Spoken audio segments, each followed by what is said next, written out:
Was it seduction or illusion? Deception or murder? Nothing is what it seems in a town like Twin Peaks. Starring Kyle MacLachlan, Michael Odkeen, Lara Flynn Boyle, Sherilyn Fenn, and Joan Chen.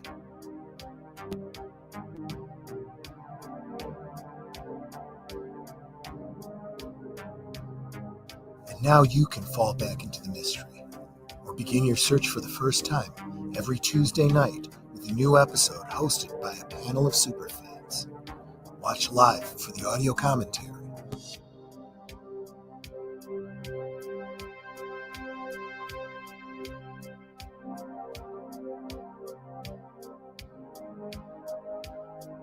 No one is innocent in a town like Twin Peaks.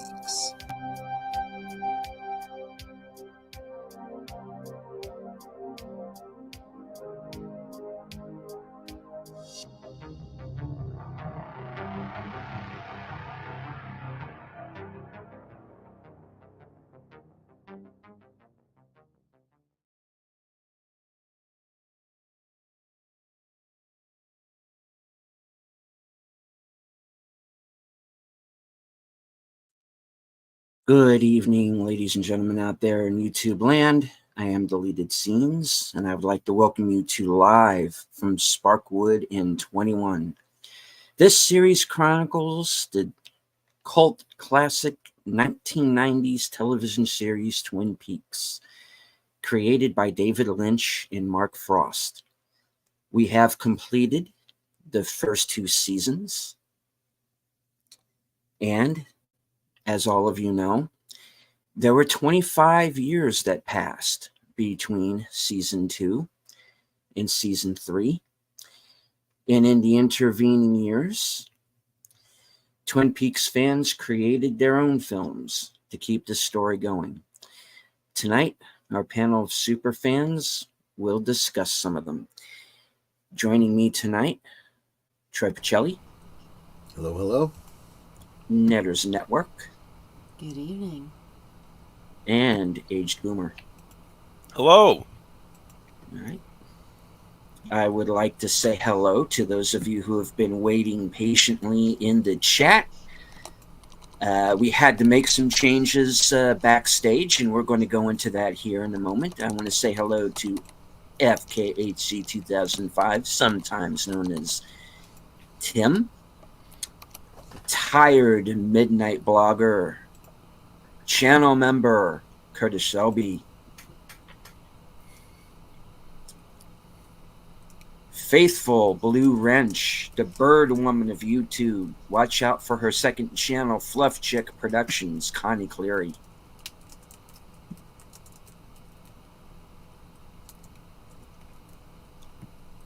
Host of Films with Friends, in which I am going to be appearing this Friday on a special Friday night edition, along with soundtracks of Birdman.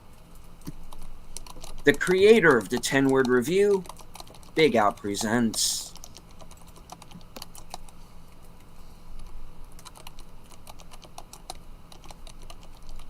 Scrolling, rawhide. I'll get there. All right. Friend of the channel, Dee Dee Myers Jr. Someone we haven't seen for a few weeks, Evelyn Hampton. Good to see you. Hey, Well, Evelyn, Admiral. I hope you're feeling well. All right. Emoji Queen, Lady Mist. I would, of course, like to say hello to everyone joining us tonight on Twitter and Rumble. I can't see you, but I know that you're there. All right. Well, this is a special episode. This is See You in 25 Years, Part 1. And, all right. Yeah. Troy, this episode is pretty much your baby. So, Yeah, I kind of had a yeah. vision for it. Once again, I come on your stream and I just kind of take over. But yeah, this one is born out of. There's a couple little inspirations here. First, there were 25 years between the end of the end of the series on ABC and the revival, which they called Twin Peaks: The Return on Showtime. And it's just so perfect because you have in that last episode, I'll see you again in 25 years. That's kind of how Laura Palmer or Laura Palmer's doppelganger, we're not sure which, kind of leaves it off, right? And indeed, the fans waited for 25 years. We did receive, within a year or two, we got Fire Walk With Me, which was mostly a prequel.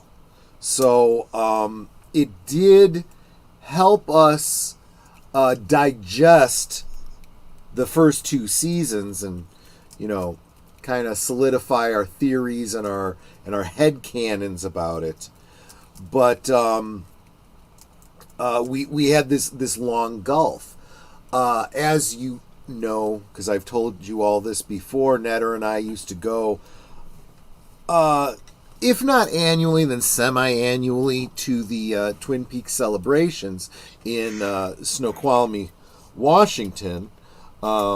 Did all the tours of the filming sites, met a bunch of the people that were involved in the show and whatnot. There was a couple of years after, a good number of years after, a group that had written a season 3 episode and filmed it. And it was very much a fan film. The quality was terrible. But the spirit of the story was good.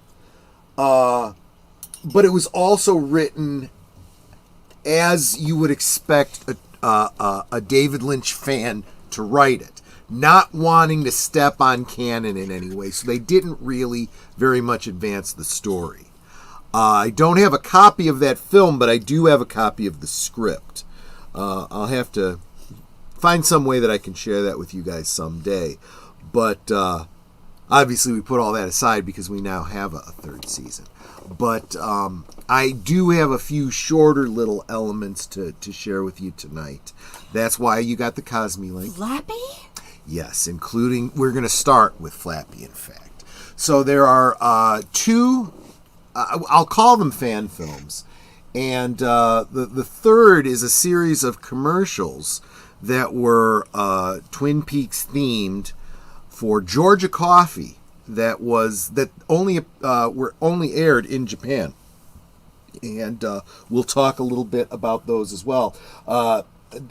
Deleted scenes, you said you hadn't seen them, or if you had, you don't remember them. Not that I recall. I was going to say, I'm pretty sure if you saw them, you would remember them. But so I'm going to do something a little bit different with the Cosme presentation, because there is no way that you would be able to have your own copy. I mean, unless you've been to the Twin Peaks festivals and picked them up yourself, or as is the case with Beyond the Meanwhile, I sent Deleted Scenes a copy just so he kind of had some idea what this craziness was going to be, because it's going to be a little odd. So you have no other way except tonight, live with us right now on Cosme. So that Cosme link, I think, should be on whatever platform you're following us on, because we're multicasting on a bunch of different channels. Should be pinned to the top. Make sure you right-click on that and open up Cosme. You will have to log in to Cosme. There won't be any anonymous anybody's because of what happened last week. I had to lock it down. And I actually got kicked out because I wasn't plugged in, so I will be back shortly. Oh, okay. Fair enough. Right. While Netter, sorry, Troy, we've had a few people join us in the chat since the beginning of the show. I do want to acknowledge them real quick.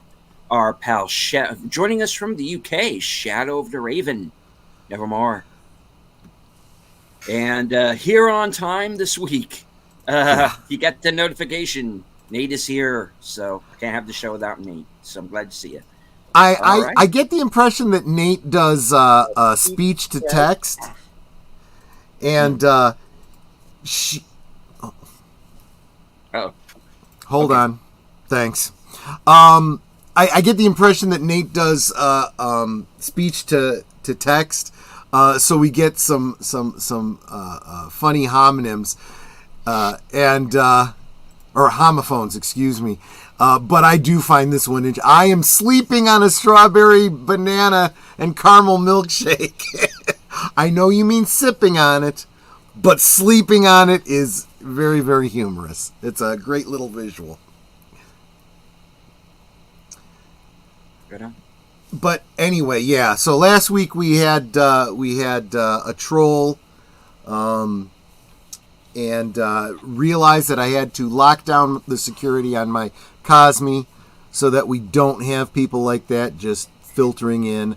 So you do have to log in now in order to partake of the Cosme simulcast, and I would ask that you do that because again, it's the only way that you will. A panoramic banana? Yeah, exactly. It is the only way you will be able to watch the presentation with us. Since Cosme is the only option and I'm controlling the play button, I will pause in between the different the three different presentations because I might want to kind of give an intro so that you know where we're going. And did we just lose you again? Yeah, for whatever reason, whenever my computer decides it wants to just stop working, it'll log me out twice. It'll let me in, and then after like a minute or two, kicks me out again, so I have to restart. Okay. I'll be there in a minute. Yep, no excuse while I... Yeah, exactly. That's what happened last week, Tim. Exactly. And I'm back. And this time I should be staying. Right on. There we go.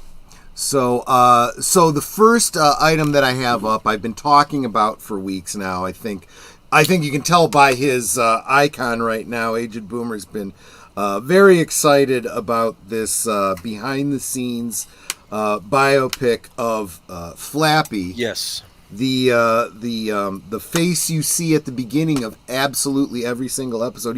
His are the first eyes you see at the beginning of every single episode, and. Yeah. An iconic part. Yeah. Of the series.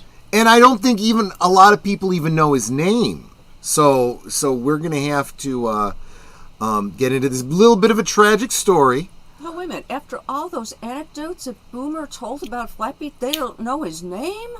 No. Yeah, I mean, People don't if know you've his been name. watching, I've been trying to spread the word. It's not right. I said he was a complicated individual. He is.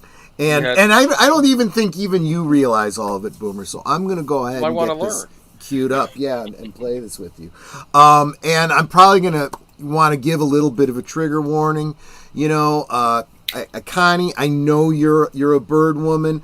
This could be rough for you. So just letting you know, if you need to step away for a few minutes during the Flappy segment, I understand because this isn't the happiest of story. Flappy was not happy. Let's put it that way.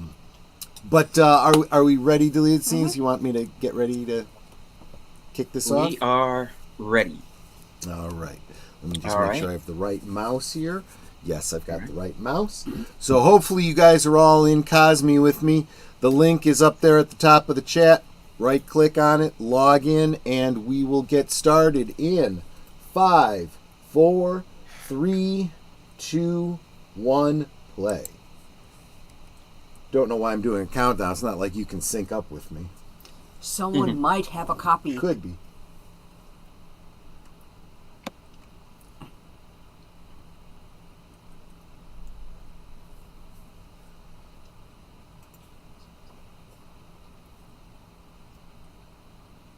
Oh, yes, I should have mentioned. It's not just Flappy that we'll be hearing about. It will be... The log.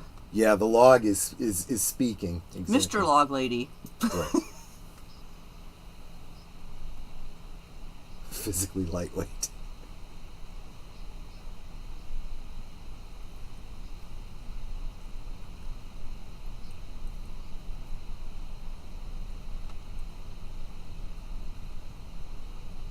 That's a postage stamp waiting to happen. Yeah, yeah. I mean, it's a good picture, let's face it.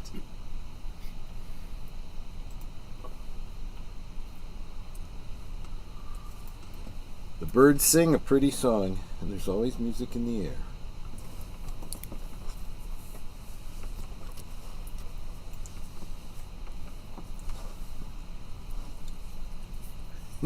That is Stumpy Joe McGinnis. He's that proverbial early bird. Yes. Yes.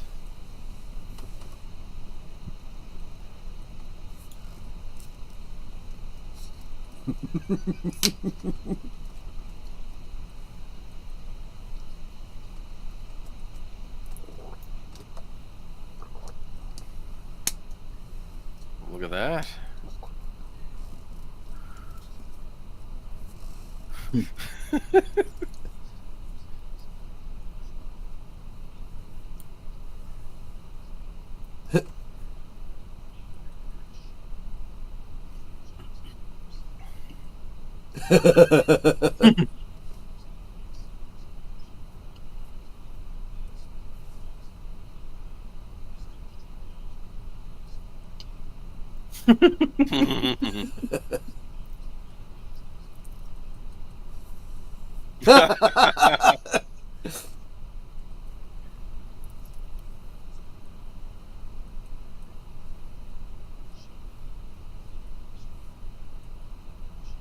Mm-hmm.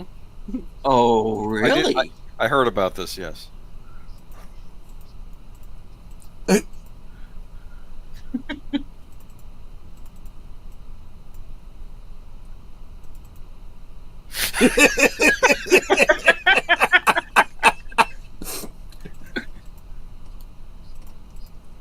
Welcome, JPRPH1.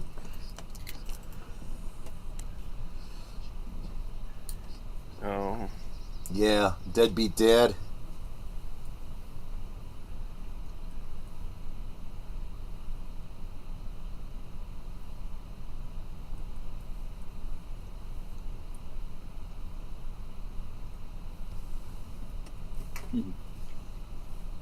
Good night, Carl. Take care. Take care.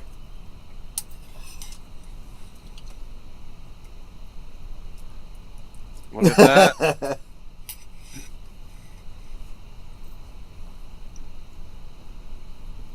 Randy's Donuts.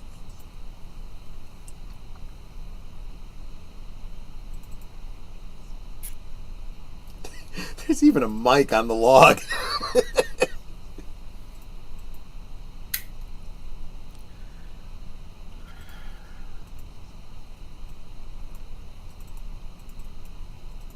Yeah, look at that. That's impressive.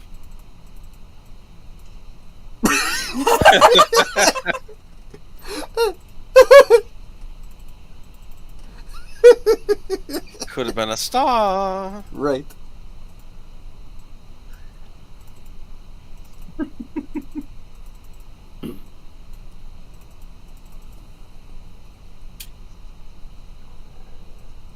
Our hands were tied.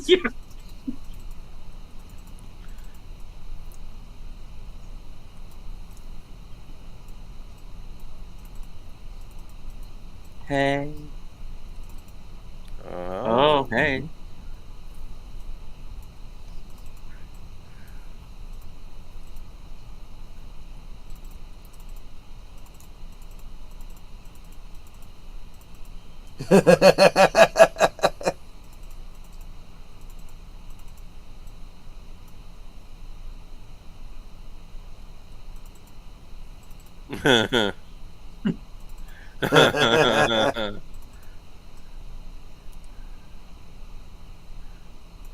Yeah, because they didn't see his vision. Right.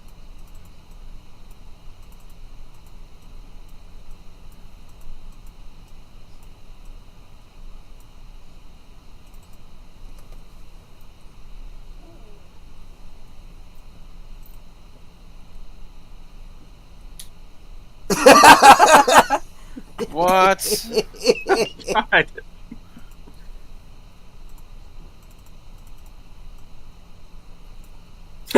What? That I didn't know about, man. I'm telling you. I told you there was some stuff going on behind the scenes.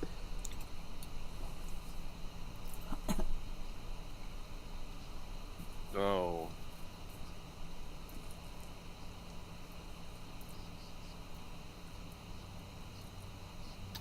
What? Yeah, Oh, you. he was a vindictive bastard. He was. That might have been the sauce talking when he was doing that. Maybe. He had problems. Yeah, we're going to talk about that in a second here.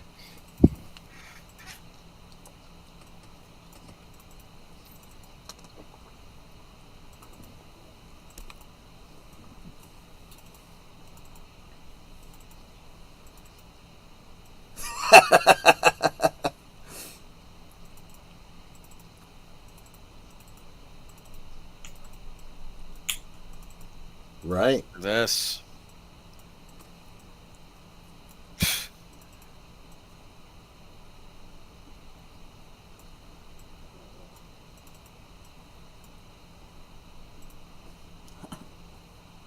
His favorite. He sang that. Right?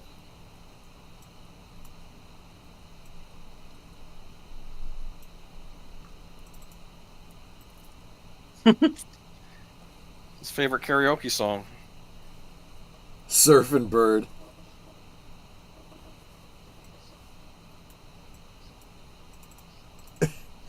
Great one, Tim. You're right on it.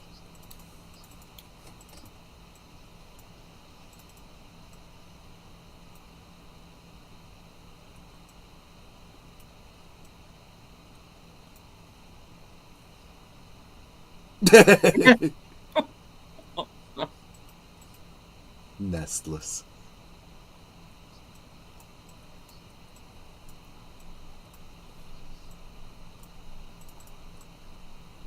Ooh.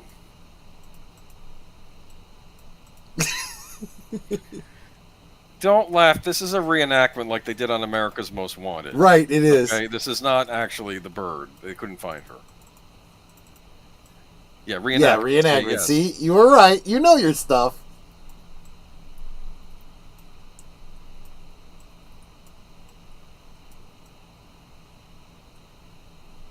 For a bird.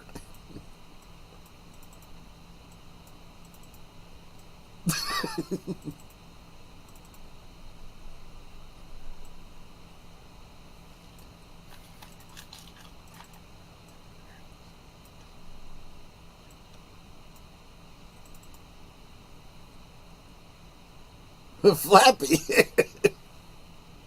Flappy. Oh yeah.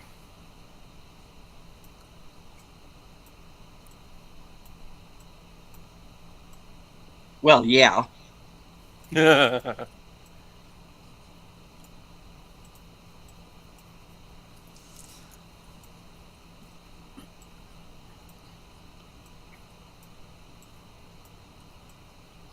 Well, that makes sense. Of course not.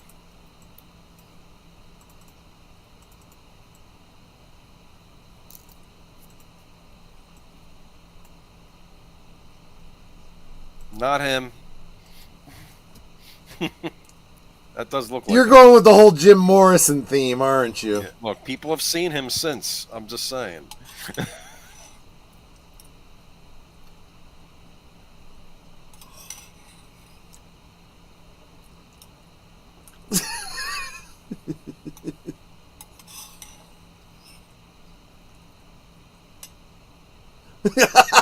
Beep.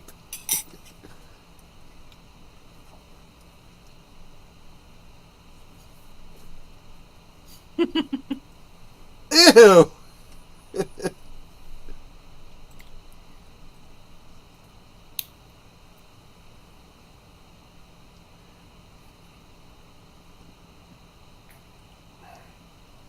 That is true.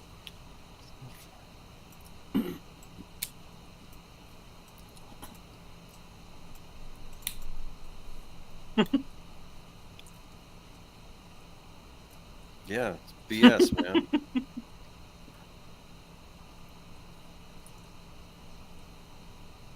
I may or may not have been part of this mob. I'm just saying.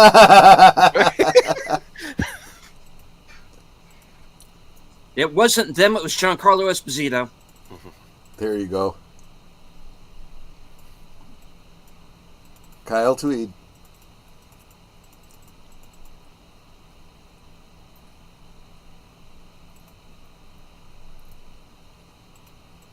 Flappy equals Crappy Pappy.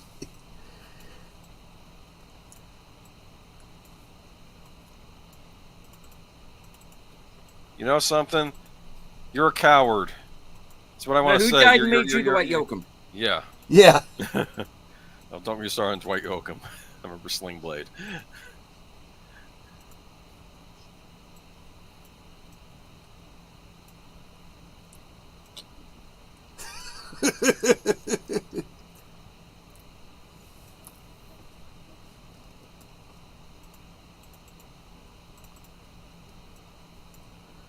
Flappy World. Wow. That's a deep dive there, Curtis. That photo did happen. I'm just saying that the beer. I did hear about that. And that would be Schlitz usually. You usually like Schlitz, I think. Just look. This is sad. Wait, was it I wanna Schlitz or old style? Well, maybe it was old style. I don't know. I want to cry now. This is rough, not fair. This is not fair, dude. I know. But you know, I gotta present the story as it's been presented. As Flappy once said, it's not how hard you get hit. It's not how hard you hit. It's if you get back up after getting hit hard. I think he said that. Yeah, that's not how I heard him say it. I heard something about getting hard though. Troy. Oh, Julie Cruz sang for him. Yeah, exactly. Where's my? Here it is. Yeah, so this film was done by She Chris wrote that song for Flappy, just so you know. I'm just saying. All right, go ahead. Chris Matthews and Matt Leventhal. I don't remember Matt Leventhal, but yeah, I met Chris Matthews. He was actually in that video. He was the one that was getting crapped on.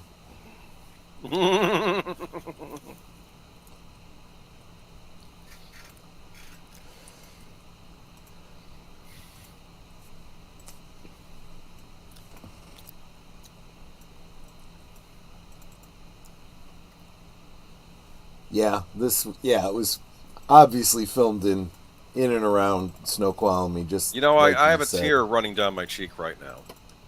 I don't doubt you. Mm-hmm. Ridiculous.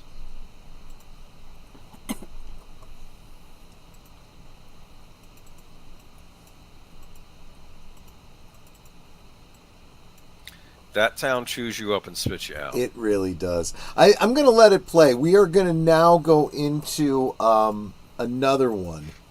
Mm-hmm. Another Flappy film? No, not another Flappy film. This one is another production. Please enjoy this blatant rip-off tribute film, Beyond the Meanwhile.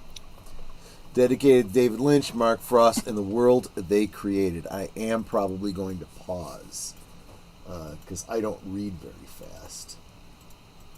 How many surrealists does... Hey, to screw in a light bulb. Yeah. You remind me Dancer today of a small fish. Mexican chihuahua. Right.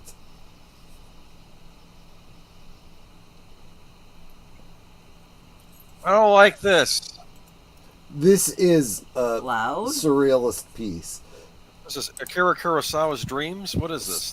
This movie is a reproduction of a dream. Experience up to 24-hour marathon viewing of the Twin Peaks television series. Yeah. So, yeah, that's all. It is a mood piece. It is predicated on a dream. This, the filmmaker actually had. So we'll just let it play now.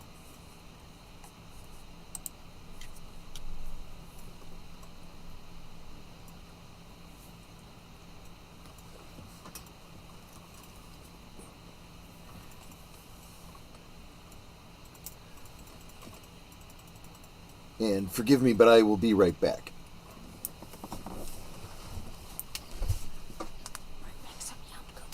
Okay.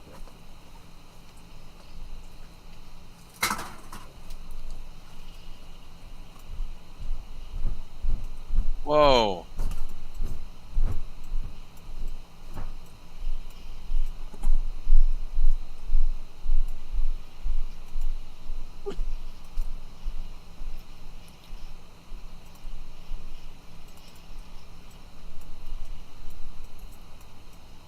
Interesting dream.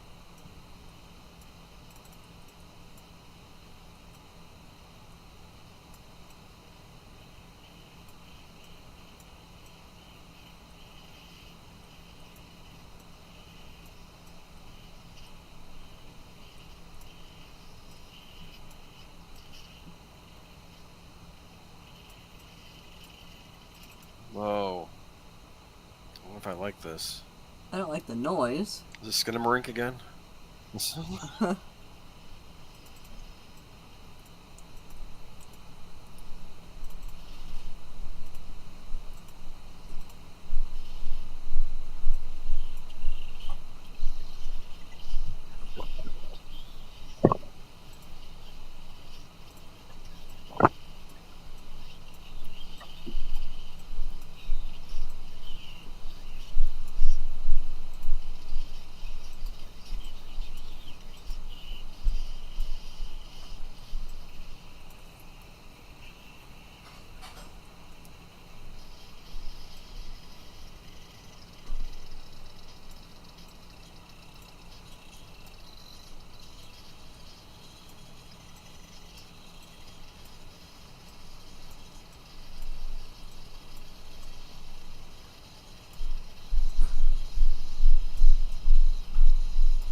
Mm.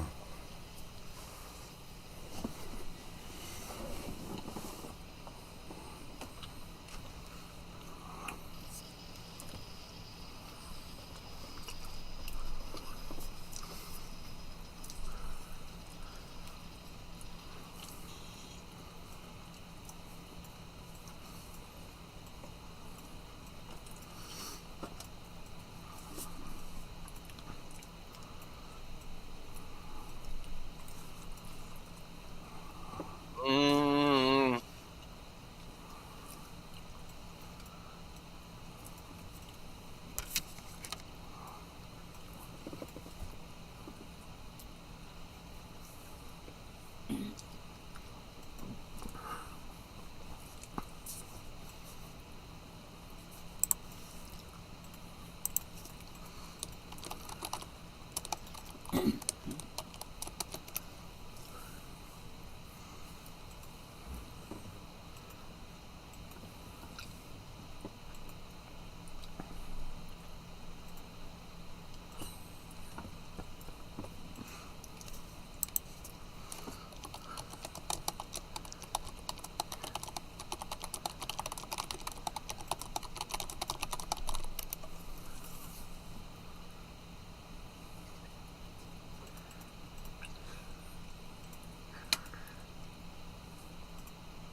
Am I gonna get a phone call after I watch this video?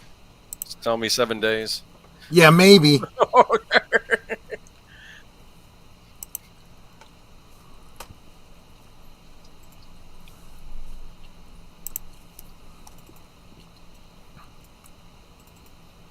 It's an occurrence at Owl Creek Bridge. I'm just saying. Or Judas Booth, whoever comes first. Whichever opens up first, right? Yes, Jennifer Lynch.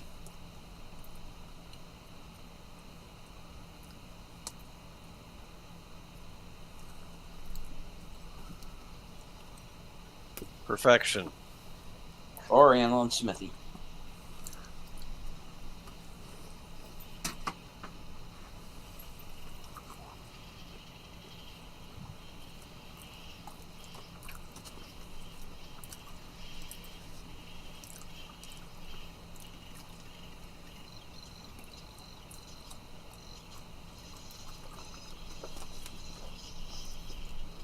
I want to know how he got Jen Lynch to star in this. What was that? She was a guest at the festival. It was filmed at the festival. Galfont. Just asked her if she would.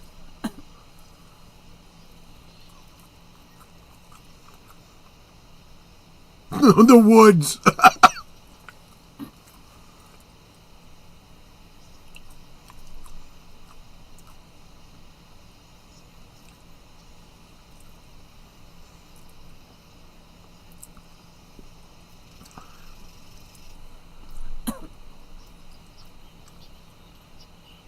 This is where my dream gets weird. I don't speak French. Yeah, I speak a little bit of French. Catherine Deneuve. That's all you need to know, right? Hair. Yeah. Gerard Depardieu.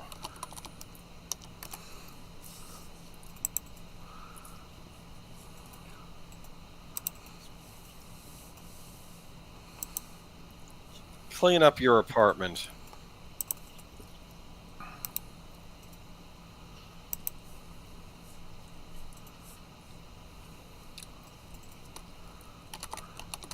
What is this, Tetsuo the Iron Man? What's going on here? Yeah, It's just I don't.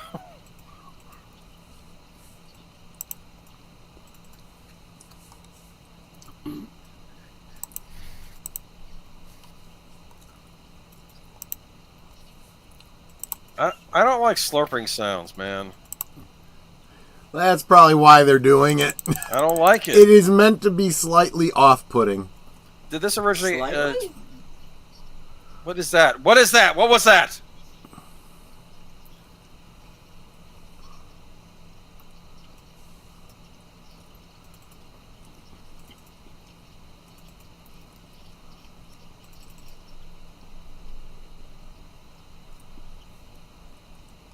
Is that an animal? What is that?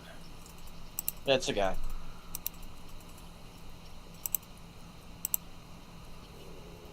He's fallen just short of the green.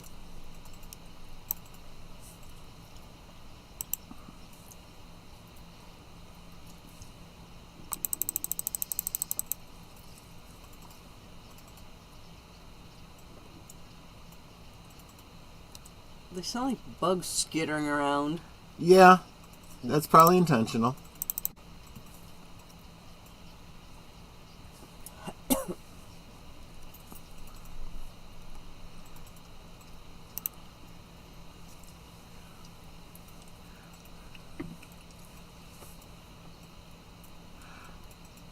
I mean, there are elements that are very Lynchian in this. I don't like this. What? If Paul Williams shows up in his orangutan outfit from Planet of the Apes, I'm out of here. Okay. I'm making no promises. If you play it backwards, it tells you to eat your supper with your family and go to church on Sunday.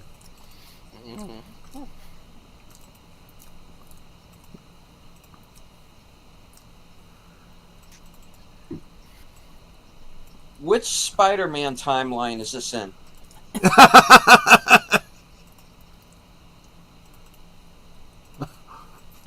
Funny, Tim. Probably the Madam Web timeline. I don't know. What was that? I am not sure. This is a mood piece. That doesn't necessarily mean I understand it, and I can't explain something this surrealistic.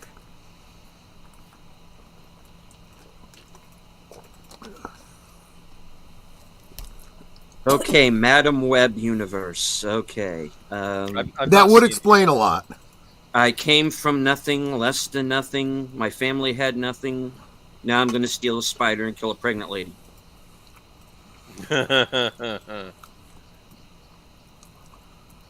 That's a mop. You use it to clean your disgusting apartment with. That's not how you use it. Oh, he's clearing off the table. Oh, this is ridiculous.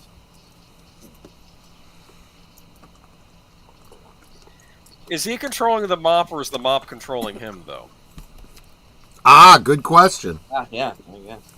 I will say this. It does have that dreamlike quality to it. It's like, yeah, I think I have had dreams like this. It's the log.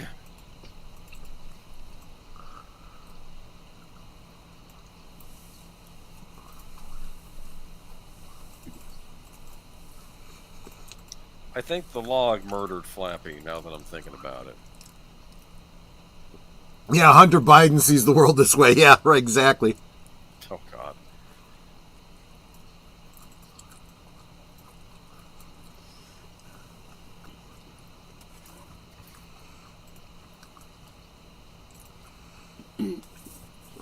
This Spartan Fink prequel is weird.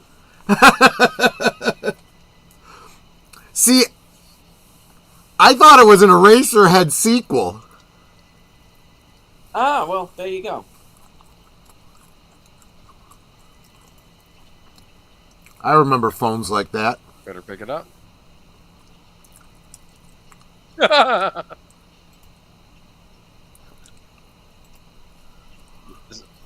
ringing's not coming from the phone. The phone inside him? In his guts? Oh, no, it's All not is strange and vague and we are dead? Or is this Ohio? That's funny. If that was a line from Animaniacs, that's good. That's good.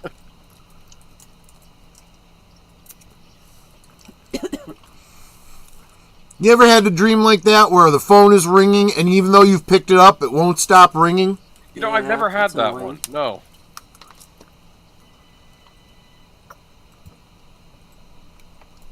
I don't believe I've ever had a phone ringing dream. That's odd considering I don't like ringing phones. You'd figure they would have shown up in a dream.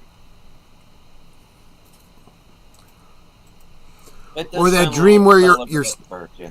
or that dream where you're standing on a hill in Greek god robes surrounded by naked women throwing pickles at you? That hasn't happened I either. don't think I know that one. No, it's just me? Yeah, just you. Oh, Jim Varney, thank goodness.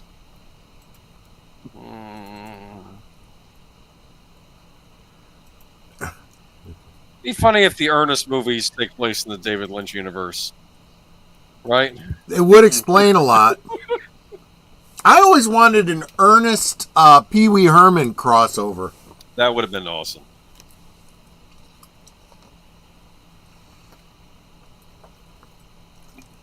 A boy and his log.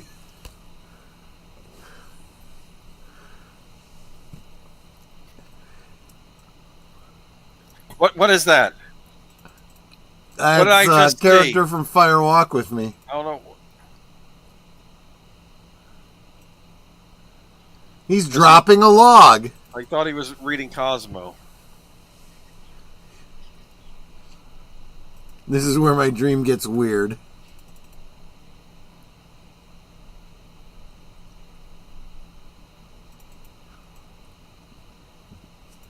I don't like his.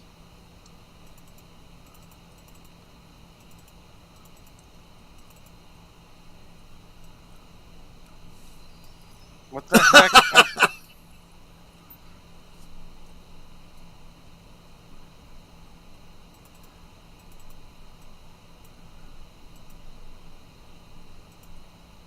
Is that Wyndham Earl?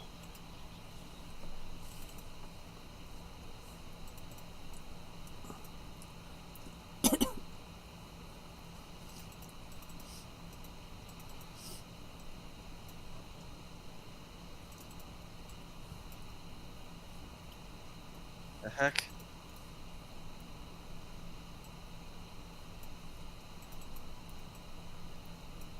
Ew.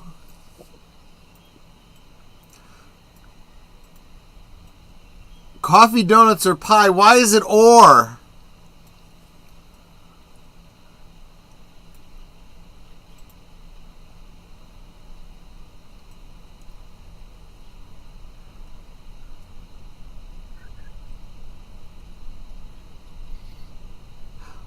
Actually, that's a great point, Tim. Still better than anything Yoko Ono has ever done. Oh, ow. In fairness, Nate, I didn't make this movie. I'm just sharing it with you.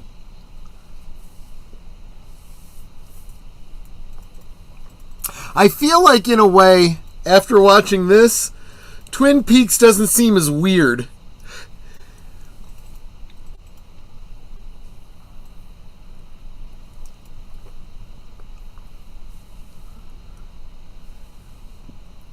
This Begotten sequel is weird.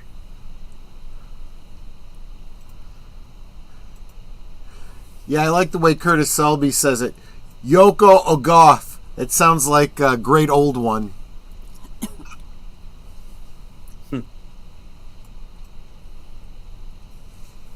Cthulhu will not be appearing in this film. Or maybe it will.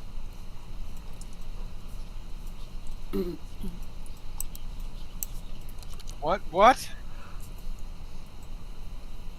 What? Sorry.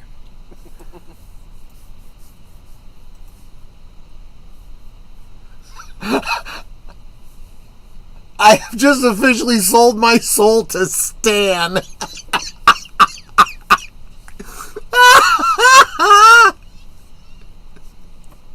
He didn't want it, but I sold it to him nonetheless.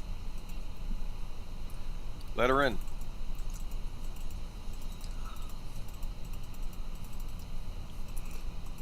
Judith, okay. Judith. Yeah, but you can't get a good price for it. I mean, it's a used soul. I mean, yeah. You never, ever find them in mint condition.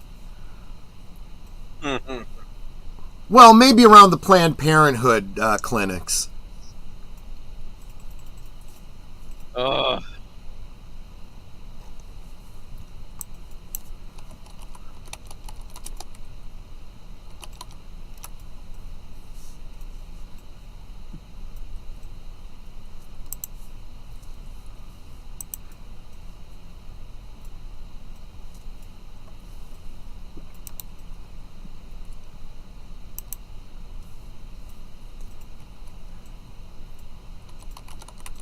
This sound is what plays on at NPR between 4 and 5 a.m., so you know.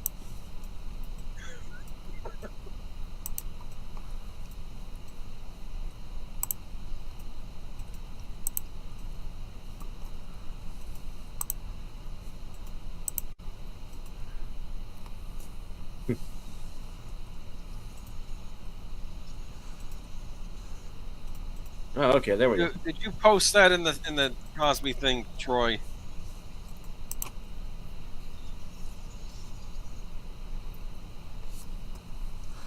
I mean, this is a little disturbing, isn't it?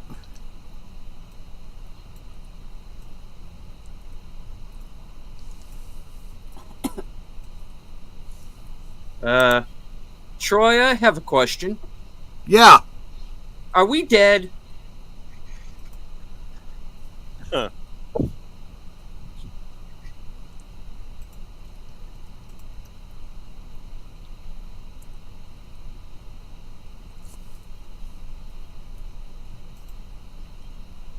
It's still there in the acolyte. Yeah. I need to brush Yeah, my teeth. I heard part of Chris Gore's review. Yeah.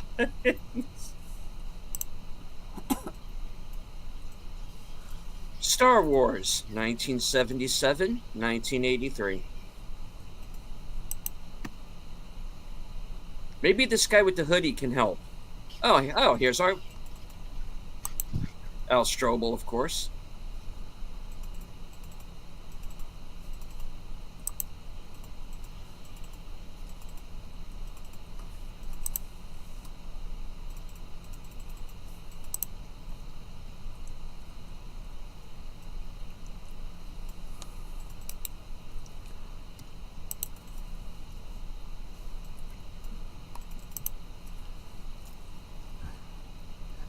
Did World War III start? Yes, I think it did. Any day now.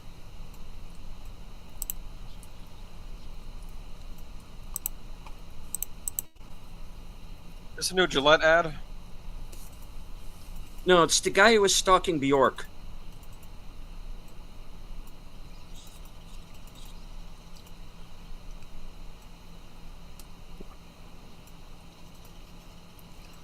What is that?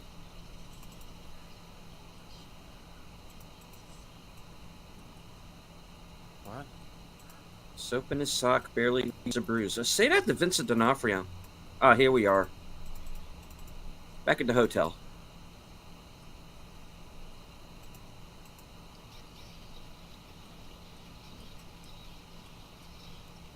Oh, Friday night does not look good.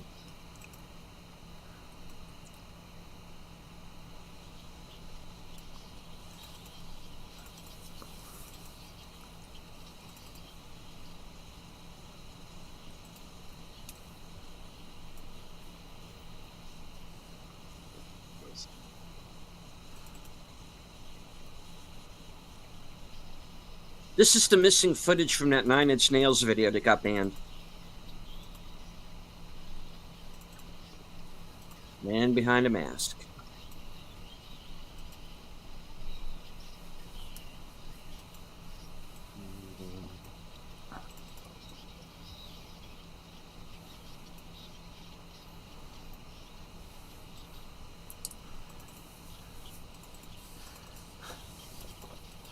What's funny is Curtis drops that picture of Willem Dafoe. Yeah. And that's just basically the way he looks. There's nothing, specifically surrealistic about it. It's just who he is.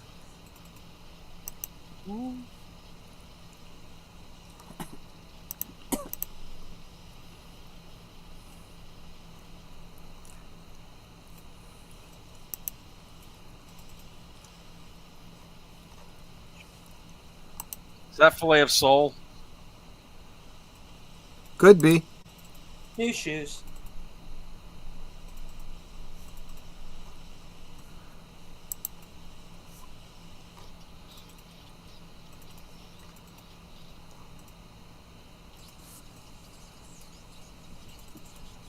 Actually, now you're in the spirit, Curtis. That's absolutely right.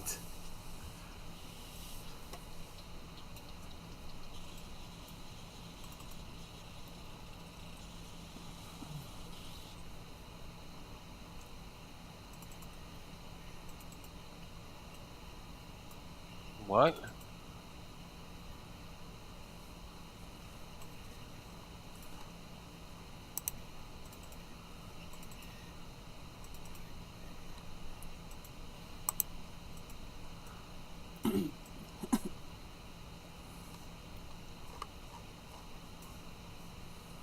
Deleted scenes from August Underground.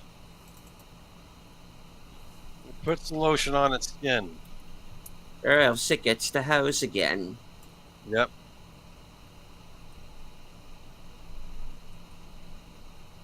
Is that a ring? A few rings.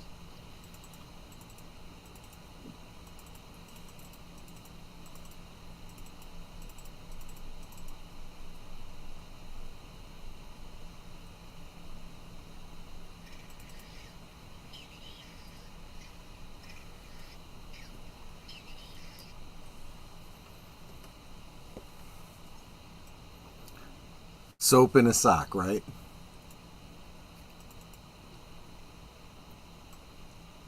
I think somebody is about to get struck.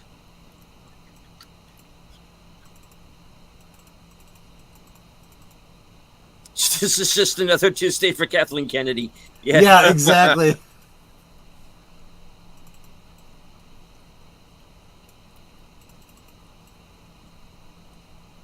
Oh, there you go.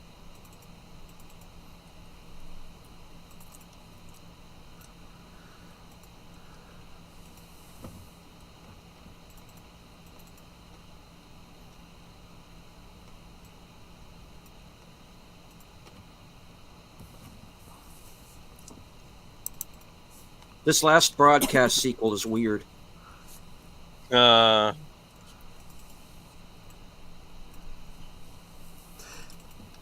said some of the audio sounds like the special effects in Hitchcock's The Birds. I would not be surprised if it wasn't directly inspired by or lifted from.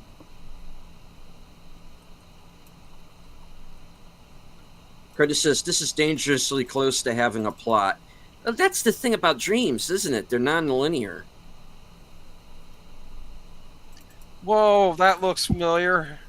Yes, it does. I would even argue that a lot of dreams, if you describe them this literally, will make no sense.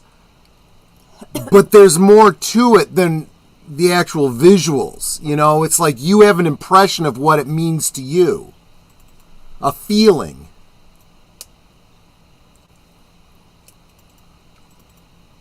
Once more with feeling. With feeling. Okay, that's probably the most disturbing thing I've seen tonight, Nate. Thanks a lot. Now I'm going to have nightmares. Hey, I gotta live with him, Nate. You will watch The Acolyte, and you will... Well, we don't care if you like it. No, I don't have to watch anything. You have to. No, I don't.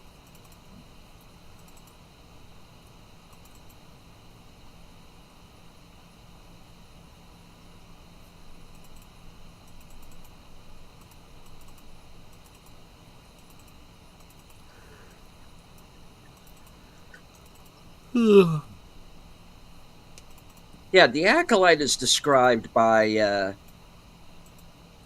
showrunner and Harvey Weinstein's former personal assistant, Leslie Headland, as Kill Bill meets Frozen. So, basically every telenovela ever made. Yep. Lady Miss came in at just the weirdest time. And she's like, I what don't did like I Yeah, watch? what are you guys watching here? Lynch porn. Kinda. Yeah. Kinda.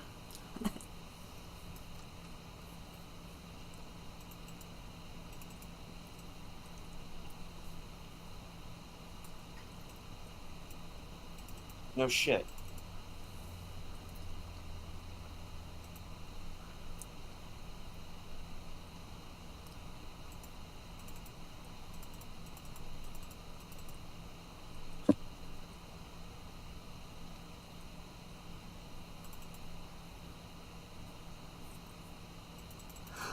I also feel like there's some musical cues being played backwards. Yeah.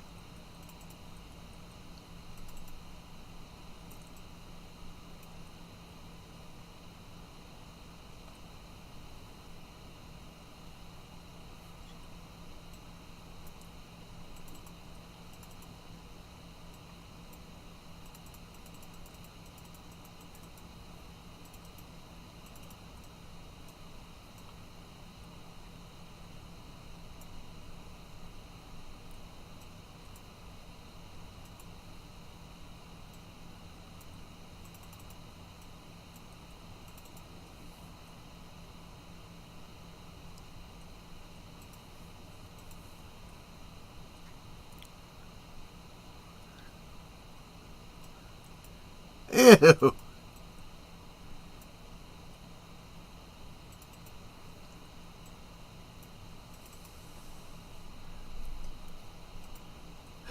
Roger Corman would have made this on time and under budget. In 5 Yes, days. but would it have been as weird? Probably. Probably every bit as weird. Just different. You're also presuming there was a budget.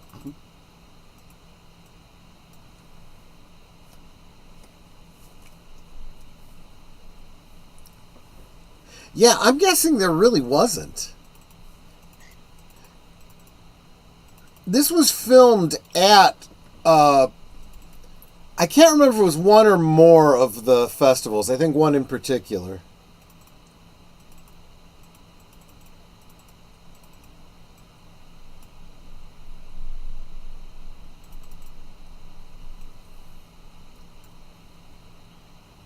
Stitches with Red Thread, that's a reference to Fire Walk with Me.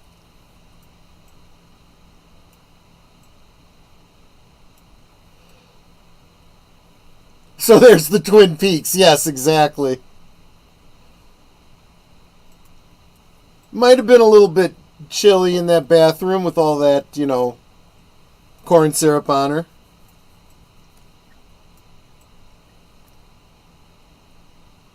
Just a little.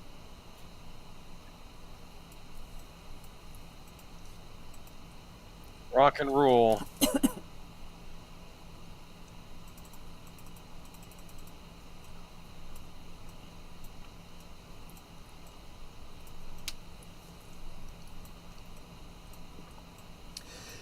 Yeah, I get it. Surrealism really is not for everyone. This is probably the extreme of surrealism. Toilet ill. Oh, that's not good.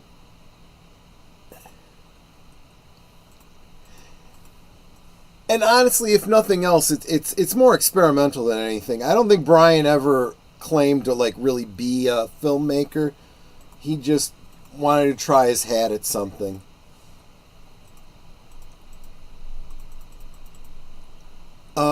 Moonlight Sonata? Yes. They start playing for release. I'm out of here. Yeah, that for release is like overplayed.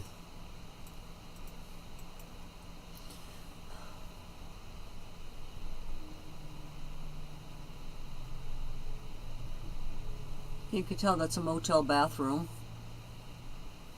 I mean, that's the point. Possibly, yeah. I mean, when they said it was filmed at the festival, they meant literally. The original Resident Evil game, you had to play this on a piano to unlock a door. You had to play Seriously? Moonlight Sonata. Yes, it was a thing in the game. You had to play Moonlight Sonata on a piano, and then it would unlock a secret passage. It was a creepy game. What can I tell you? Okay. Yeah. It was. Yes. The only reason that I ever I watched the play, what do you call it, playthrough or walkthrough or whatever of those games, Yeah. because it would scare the crap out of me if I were to try to play those games. That was the fun, though. I mean, talk about jump scares. Yeah. I mean, those are like real jump scares at you on your screen. Oh my goodness! I thought that was an actual person. Ah. That tricked me. I thought that was a person in the background.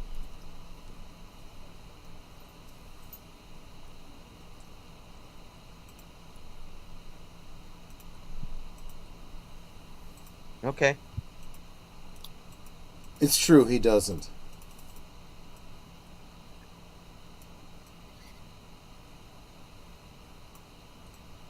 Are we gonna get a little guy dancing?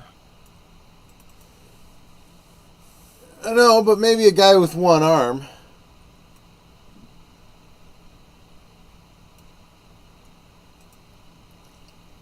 I kind of get what they're going for, though. Yeah.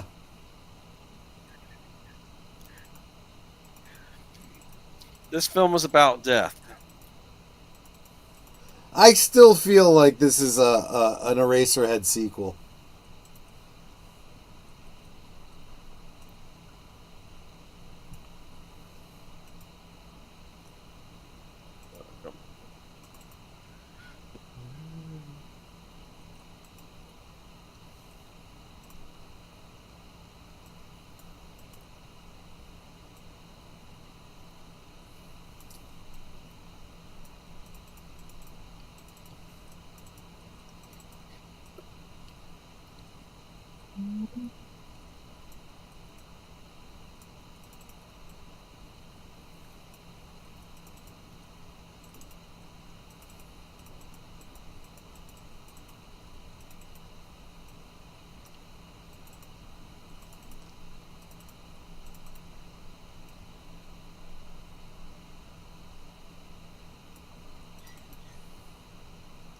"25 hours later."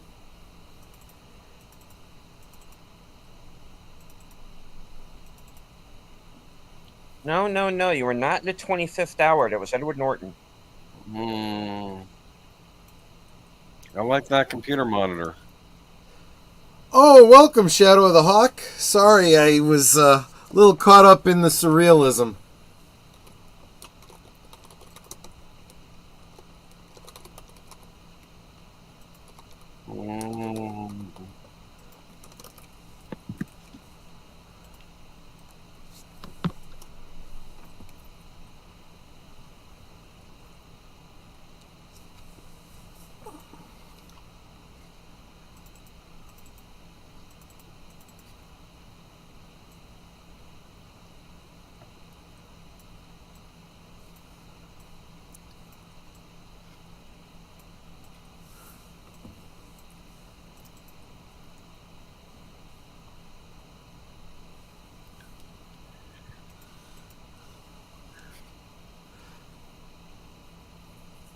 Oh, whoopsie. Ooh, Yeah, that's some dirty pool. Man down. Jennifer Lynch again. Where'd you say North Bend was? Right.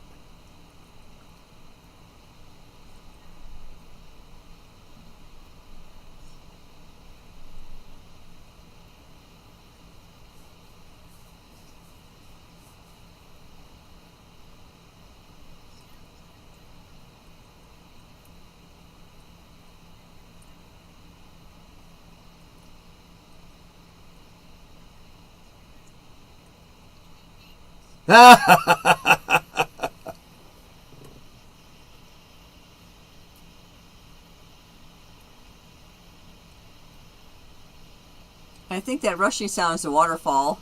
Yep.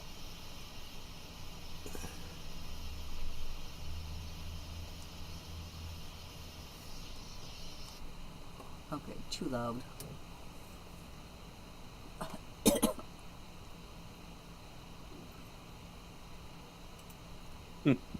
World Twin Peaks Festival for those who attended.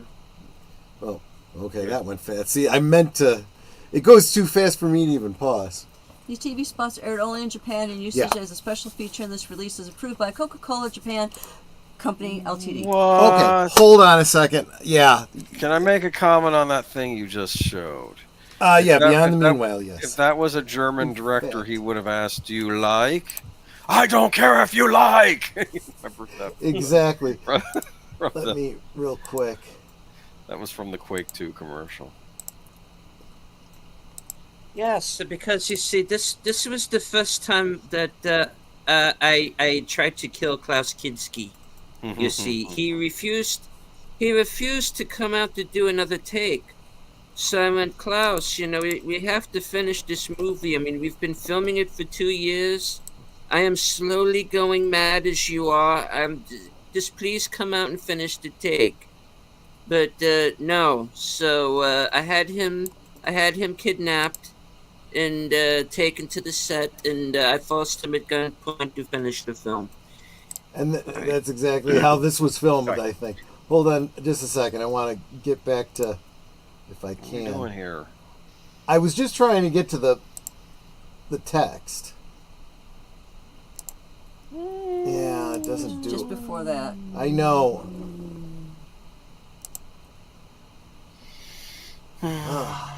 Is it playing?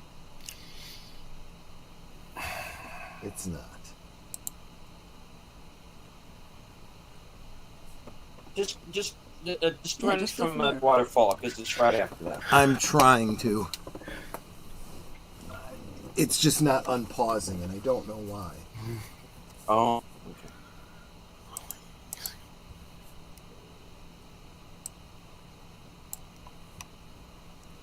Okay. Damn it! All right, Curtis. Good night, Curtis. He has to. Sorry. Take care, has to Curtis. go. Yeah, Good night, thanks. Curtis. And I believe Tim is leaving us as well tonight. I'm So, just letting good it night. run, and I will definitely try to pause it on the text that's of interest.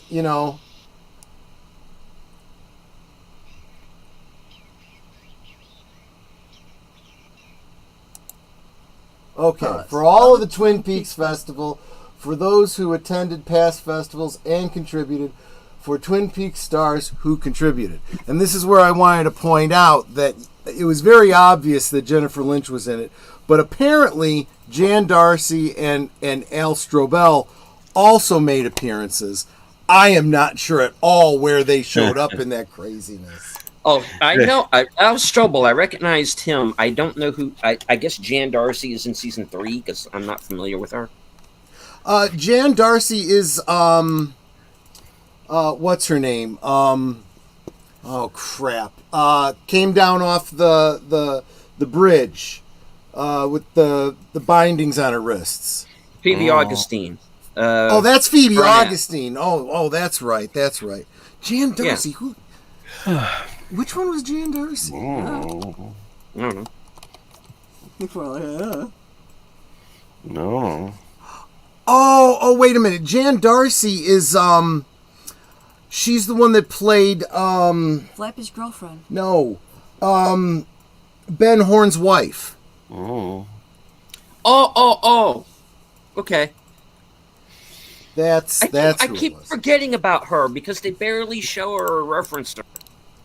That is part of the problem. Some of the people in the show are in the first episode and the last episode, and that's about it. They're still part of the show.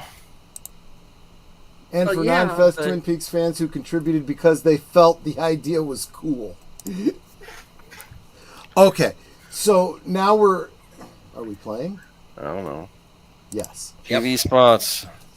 Yeah. So let me give a little background here. So these Georgia coffee commercials, a series of 4 commercials, were made for Georgia Coffee in 1993 and were only aired in Japan.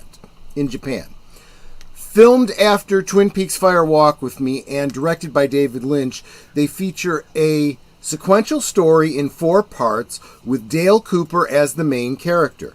Angelo Badalamenti's music is used in the ads, specifically in the title theme, Dance of the Dream Man and Audrey's Dance.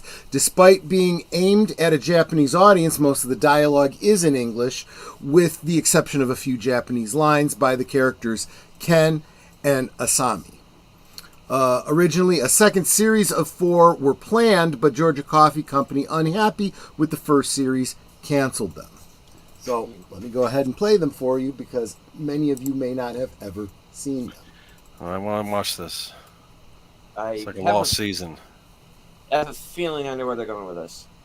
Yep. Whoa.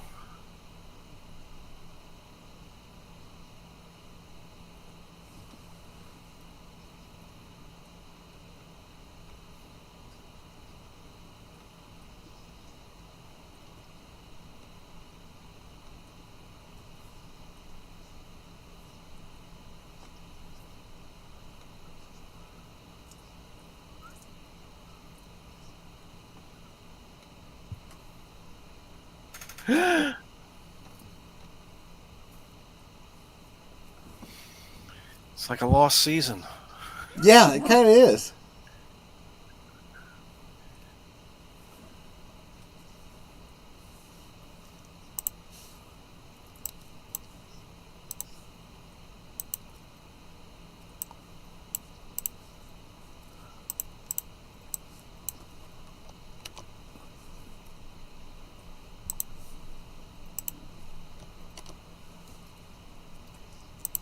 Of course he is. We are Ken. The Mystery of G. Mm-hmm. What does it mean?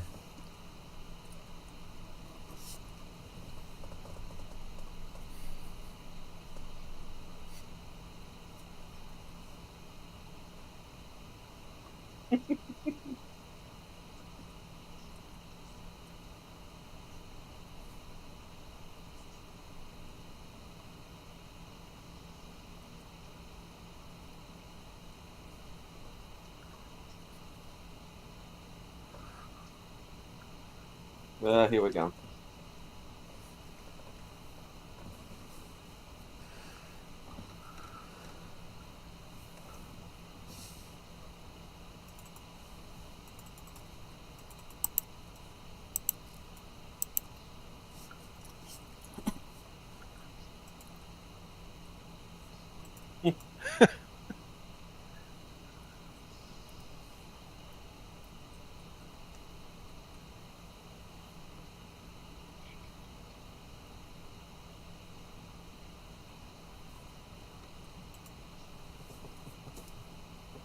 I mean, I thought it was actually kind of brilliant. So in the style of Geeky Geezers, I'm going to drop this article in the chat. Not going to go into the whole thing because it is a long deep dive into these 4 tiny little commercials. But it's Damn Fine Coffee, advertising David Lynch's TV commercial adaptation of Twin Peaks. This is by Agnes Malkinson from July of 2016. Damn fine coffee, Agent Cooper exclaims, but he's not praising the fresh brew of the Double R Diner or the Great Northern Hotel. In this context, Cooper prefers the smooth taste of Georgia brand canned coffee. At the height of Japan's national obsession with Twin Peaks in 1992, David Lynch directed a series of commercials for Japanese television featuring the main cast of the show in a series of Japanese coffee beverage. The commercials feature a tailored narrative arc that is reminiscent of the series' plot and adapted the feel of the Twin Peaks universe. The company, unsatisfied with the outcome, canceled the project halfway through production. Though not financially successful for Georgia Coffee, a Coca-Cola brand, the commercials were curiously effective at conveying the fictional world of Twin Peaks within only 4 30-second installments. How was Lynch capable of this authentic achievement while at the same time peddling a commercial product? How is the condensed audio-visual realm of television commercials exploited by Lynch in these circumspectly crafted advertisements? Studying the complexities of these compressed mini-narratives is important, as these commercials give us insight into narrative and implicit strategies of appeal in the competitive advertising market. The ability to creatively reconstruct narrative worlds within the span of a TV spot while purveying a product is delicate work. I argue that the commercials are auteur texts facilitated by the turn of televisuality that emerged during the early 90s. Lynch was one of an emergent group of auteurs who turned to creating and directing advertisements during this period, but this work is often neglected by scholarly analyses of their outputs. And yet, when auteur directors are involved, the popular press has reported and drawn attention to TV advertisement authorship. For instance, in anticipation of the TV revival of the Twin Peaks series during the week of November 20th, 2015, more than 20 online articles were published that discussed the Lynch-directed Japanese Georgia Coffee commercials.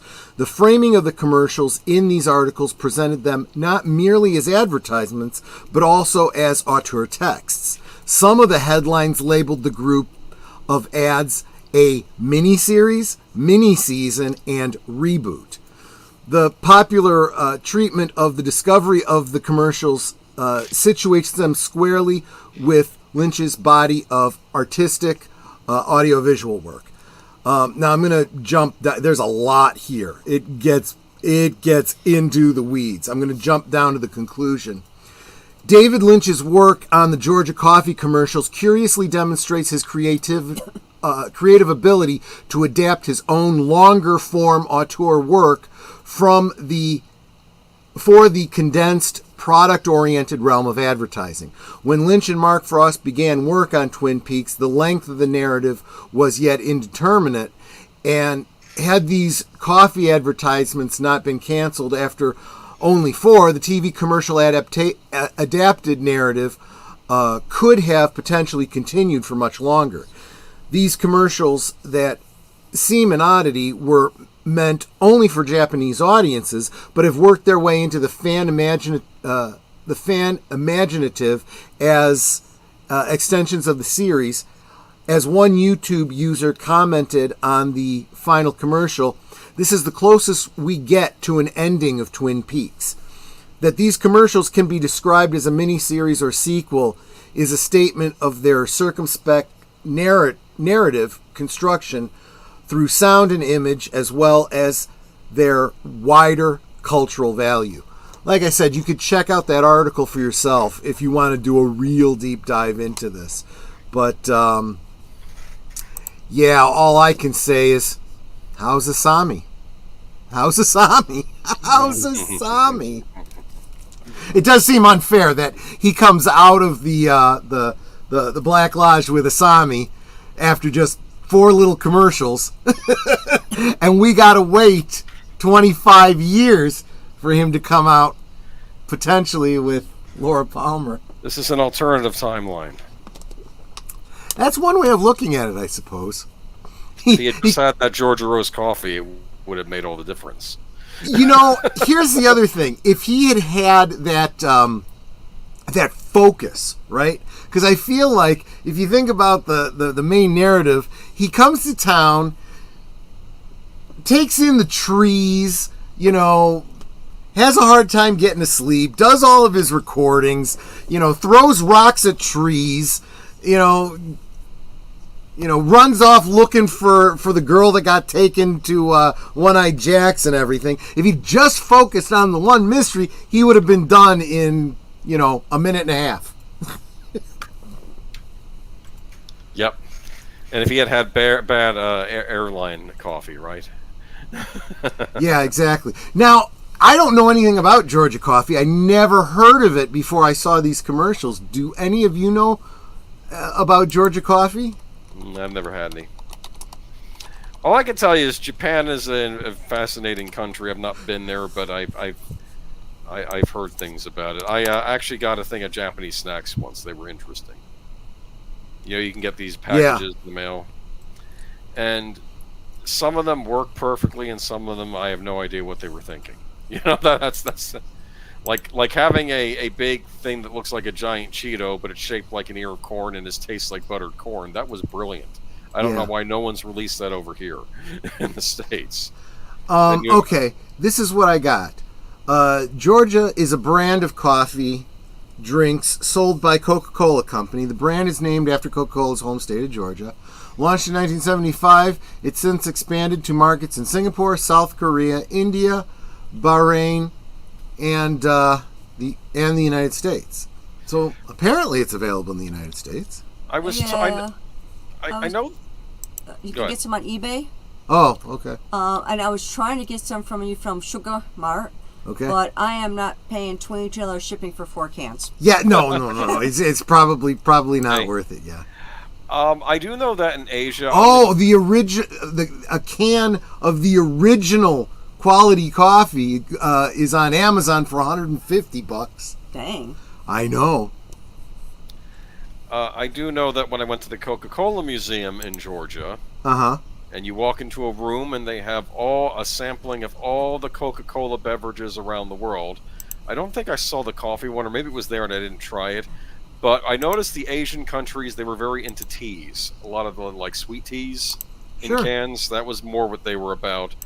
Oddly enough, Africa was big on ginger ales. They like ginger ale. That was the soda of choice, the pop, I guess the soft drink of choice in like the African countries. But yeah, it's always interesting. Well, there you go. Yeah. But I actually think that the idea of a canned coffee kind of makes sense. I mean, teas and coffees you absolutely can prepare, can, and all you got to do is shake it up before you open it. It's not a carbonated beverage.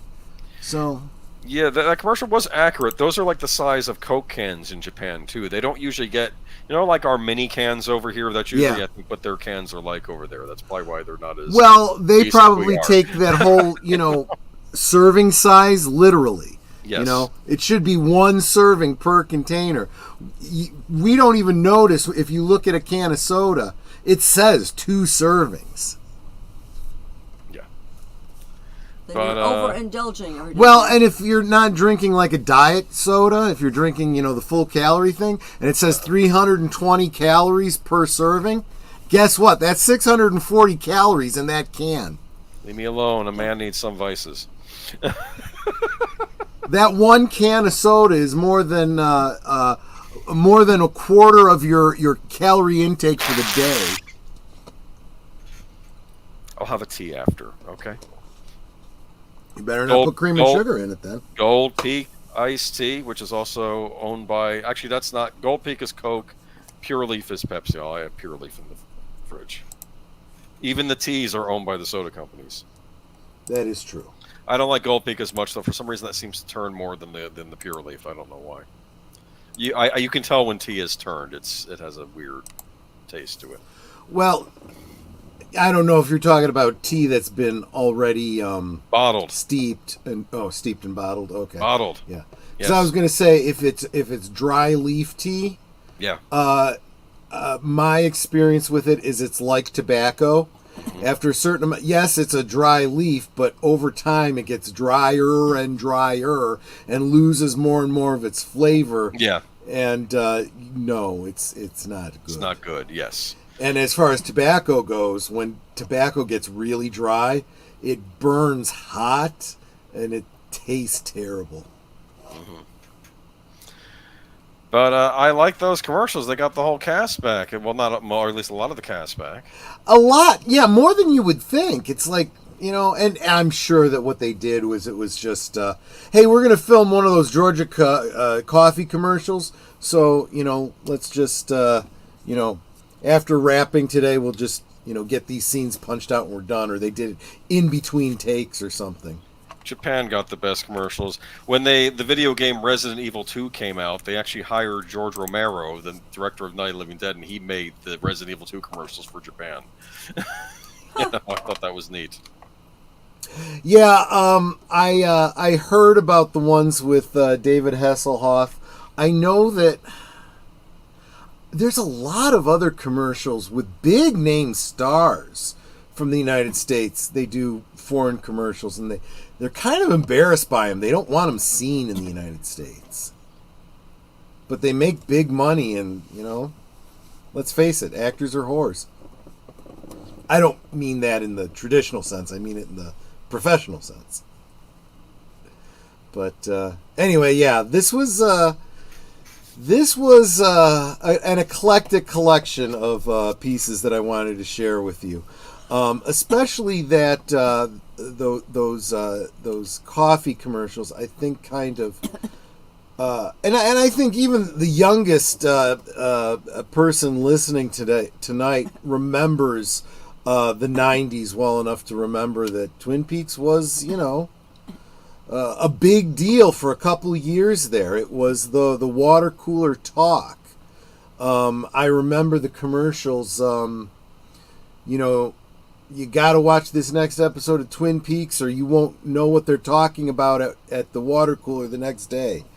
And it was kind of true. Because, again, unless you were actually physically recording them on VHS tapes yourself, you had no way of getting any rewatchability. You watched it when it aired or you didn't see it. And I did. I recorded them and rewatched them many times. I wish I had recorded them in a higher resolution, but it didn't matter because then I ended up buying the release VHS recordings, which were also not the highest quality. But then I got the DVDs, then I got the Blu-rays, and the rest entire is history. collection. And I've this is why we're doing this, because there is not a lot of Twin Peaks material out there, but it's all very concentrated. There's a lot there. So, yeah. So I am thinking we did not really get into a review and discussion of the first two seasons. I think we do that next week. Mm-hmm. But we will also bring you an article that Age of Boomer is going to share with us about how Twin Peaks influenced the gaming world. And it actually influenced a lot more than that. Than this game, but it influenced other games too. But this was the big one, was Legend of Zelda: Link's Awakening, which we'll get into next week. We'll get into that next week. We'll kind of do a bit of a recap of the first two seasons, and then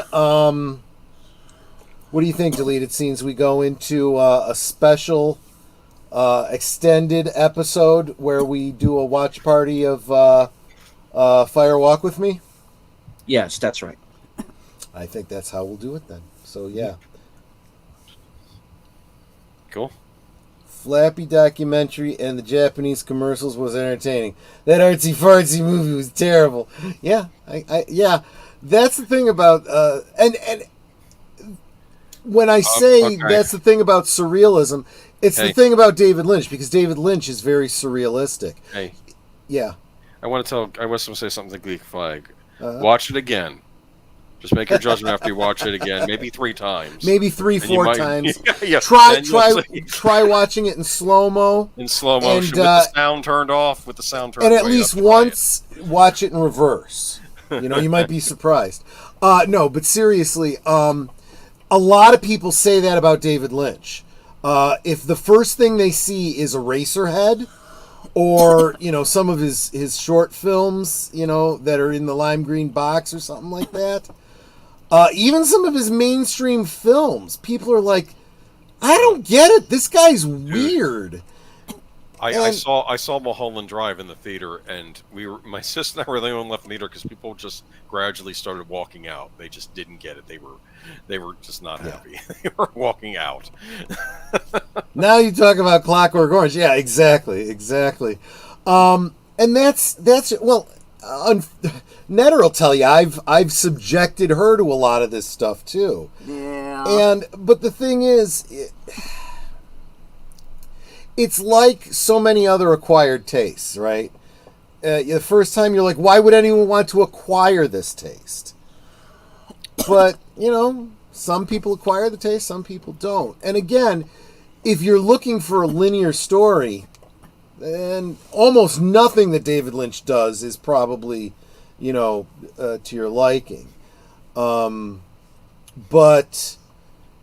if you are looking for something that's going to be a challenge to you, that's going to make you think, or maybe not even think, maybe just feel, because sometimes these are just mood pieces. It's trying to convey an emotion, not a narrative. But I would also argue that this is also like, you don't go and watch a horror movie when you're in the mood for a comedy, right? You don't go and watch, what do you call it? Like something like What Dreams May Come with Robin Williams when you're in the mood for, a happy family film, Mm-hmm. And it's the same kind of thing here. If you are in the mood to, sit down and watch something and go, the hell did I just watch? And then maybe think about it for a while. Consider what images. So there was a lot there. It was a almost 20-minute, piece. What scenes in it stood out? Which scenes do you actually still remember? Why do you remember them? Why did they stand out to you? That tells you something, right? And then maybe somewhere down the line you revisit it and you watch it and something else jumps out at you and you start to realize, oh, the reason I'm connecting with this particular scene is because of this, I'm going to call the Catholic Church and demand that they start calling you Saint Netters. Yes. I have said that many, many times. I said she must be a saint. We've gone, 30 plus years and she hasn't smothered me in my sleep. She has the patience of a saint and you know it. You all know it. But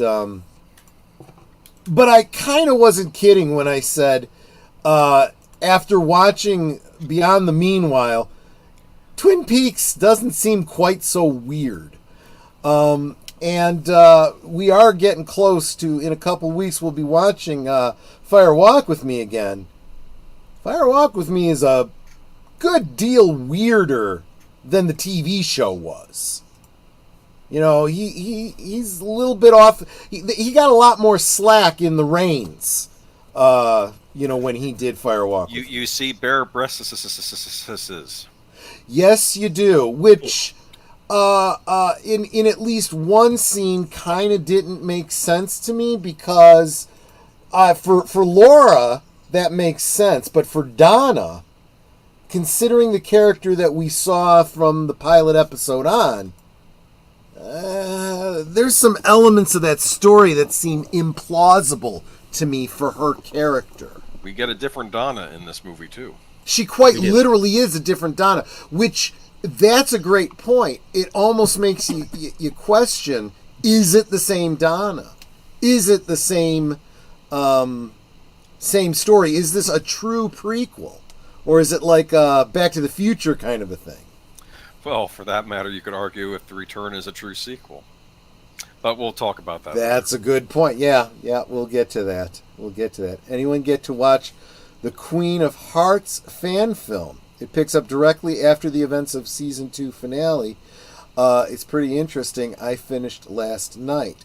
Well, we've been holding off. We know about it. We do want to see it, and we are planning on having the writer and director of that film on as a guest in the future. But based on his recommendation, we are holding off until after we have watched The Return, after Season 3, because there are potentially some spoilers within Queen of Hearts for Season 3, and as many of you already know, Deleted Scenes hasn't seen Part 3 yet. So yeah. The director recommended, wait on that till you see the Return, and then go back and watch it. And maybe we'll even have him on for a watch party here on the channel of Queen of Hearts. Cool. Yeah. So having just seen it, you can understand it. Yeah. So there you go. In fact, it was almost. Well, it was, for me, it was impossible. I know I blew it a bunch of times. As we were watching seasons 1 and 2, I know I dropped a bunch of spoilers for Fire Walk with Me. It's almost impossible not to. The only grace I give myself on that is that we've already done a watch party of Fire Walk with Me previously. I think it was on a Friday night. So, I think most of the people that are now watching Twin Peaks with us have probably seen Fire Walk with Me. And if you haven't, you know the broad strokes of it from what's referenced in the first 2 seasons. I would even argue that Fire Walk with Me is a masterclass in how to do a prequel, right? It's what I wanted from episodes 1, 2, and 3 of Star Wars, and we didn't get, right? Because I've always said there are very specific lines in the original works that fill in all that story. We already have the story in our mind, the basic narrative. All you got to do is go in, fill in the details. And I feel like there were details that George Lucas did that stepped all over the lines that he had already created. And, it's from a certain point of view. No, screw you. Whereas David Lynch, and I think David Lynch also has the benefit here that he literally started Fire Walk with Me immediately after wrapping season 2. So it was all very fresh in his mind. He and Mark Frost and Jennifer, who had written the Laura Palmer's Diary, which contributes a great deal to the story. It's not like he said, well, we don't have any books to draw on. Yeah, you do, and you know about it. And you told your daughter the broad strokes of what needed to be in it, so pay attention to it. And he did, And you're glad we're going to do longer. Okay, yeah. If we weren't sure before, we're, that pretty much. Yeah. I think that's how everyone has voted. But to all of us, you shall be Dom Netters on the stream. Yeah, I agree. She's pretty awesome. And she's pretty. But yeah. So yeah, we've got some other stuff to take a look at next week and talk about, and I mean, as we go along, we'll look at more and more of the material that I've got. There's a lot of fanzines out there. I might have to do a real deep dive and analysis on the Playboy issue that Sherilyn Fenn appeared in. That's a joke. You're not laughing. You want that. Okay. But she has been known to autograph that copies of that magazine and put them up on eBay.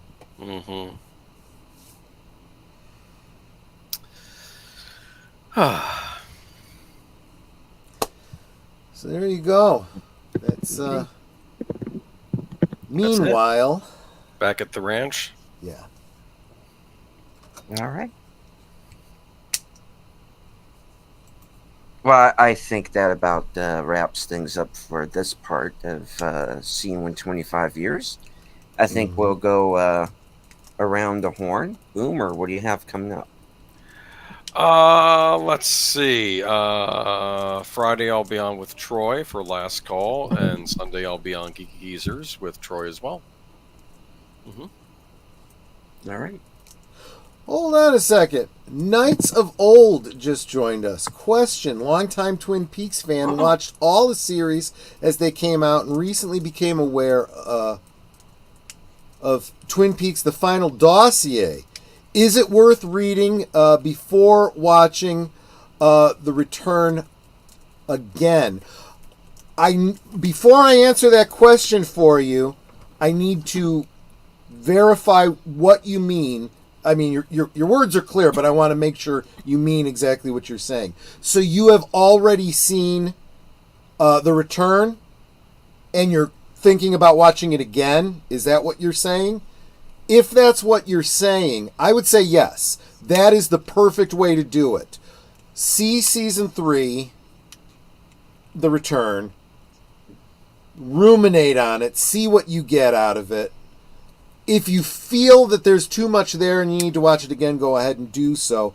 But then, yeah, part of your digestion process after having... Okay, good. And again, this is just my opinion. There is no right answer here.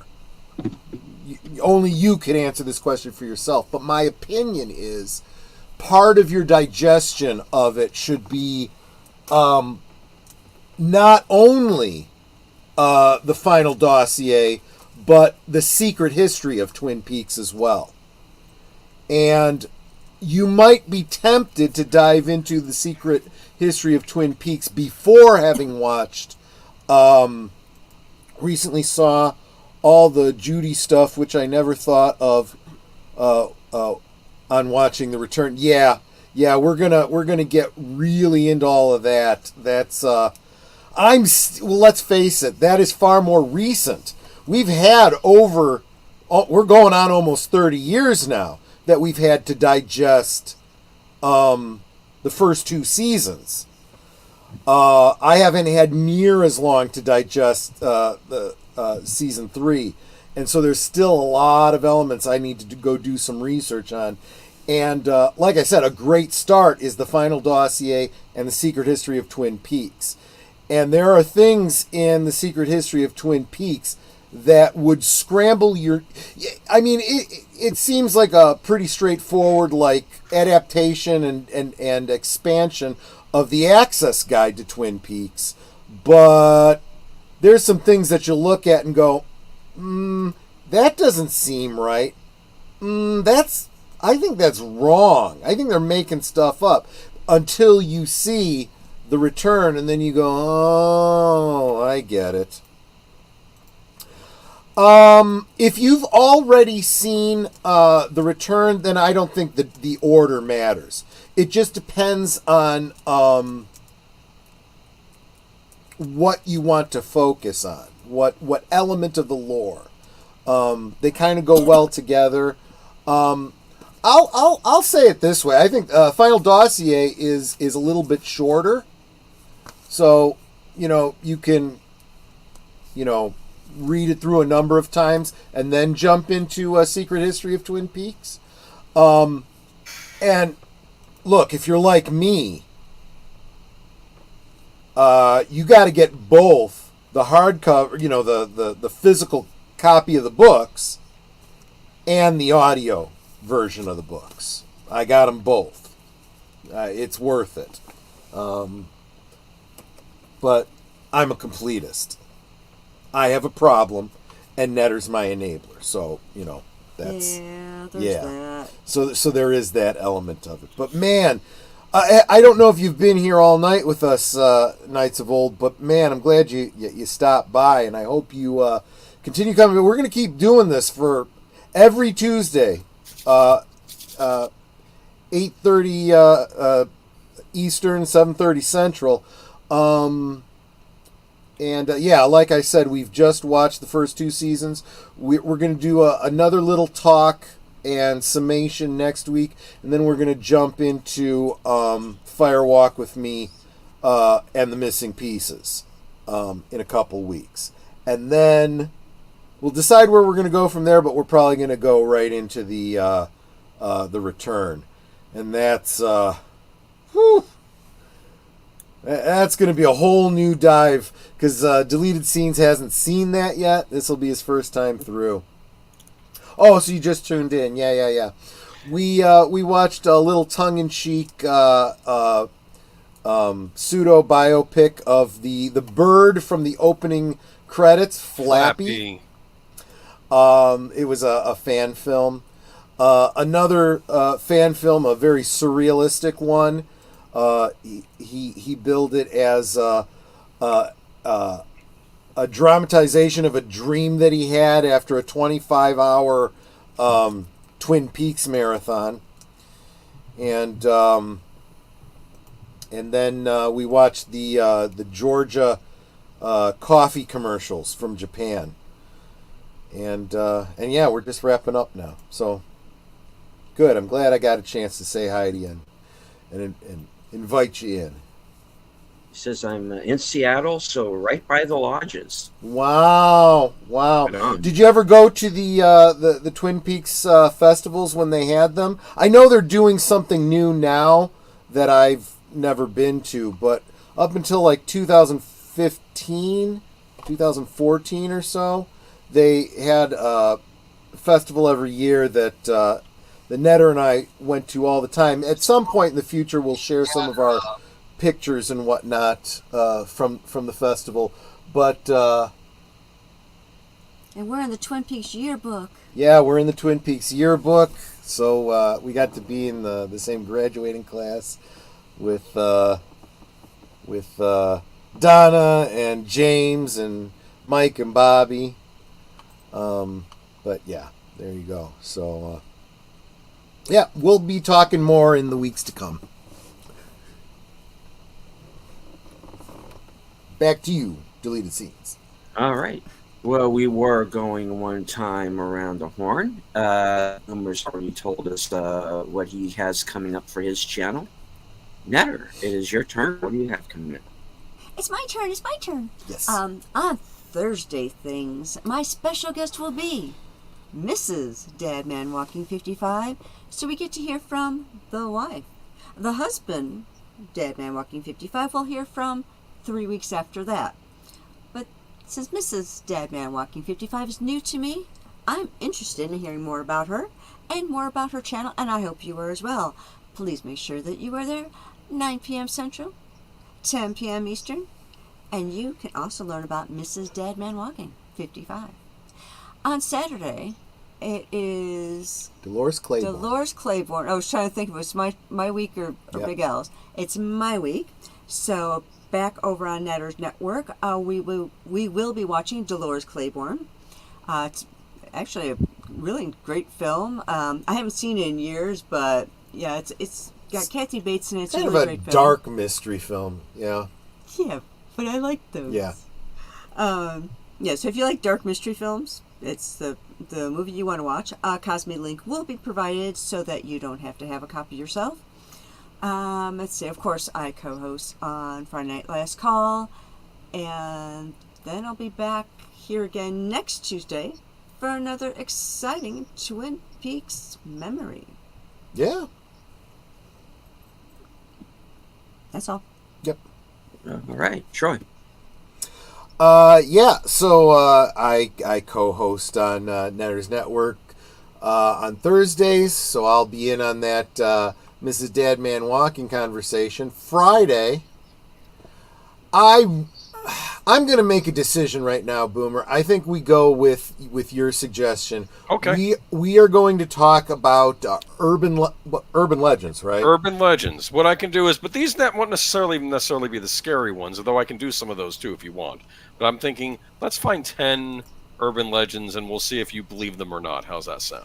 I'll tell you what. Why don't you come up with 10 and I'll come up with 10? That sounds like an idea. If you want to let me know ahead of time which ones you're coming up with, I can always put like a little image in a file. I'll tell you what we could do is let's just do our 10, and I will do mine in a format that is you'll do your own thing. I'll do it adaptable enough so if you and I cover one of the same ones, there we go. After you talk about it, then I can talk about it. And then so it'll be like the music videos we've done on occasion, except exactly. Okay, yes, all right, exactly. Mm-hmm. So we'll be talking urban legends on Friday. Last call. Last call is early if you're Central Time Zone, later if you're farther right of there. So 9 Central, 10 Eastern on my channel. And I don't know what I'll be sipping on until Friday.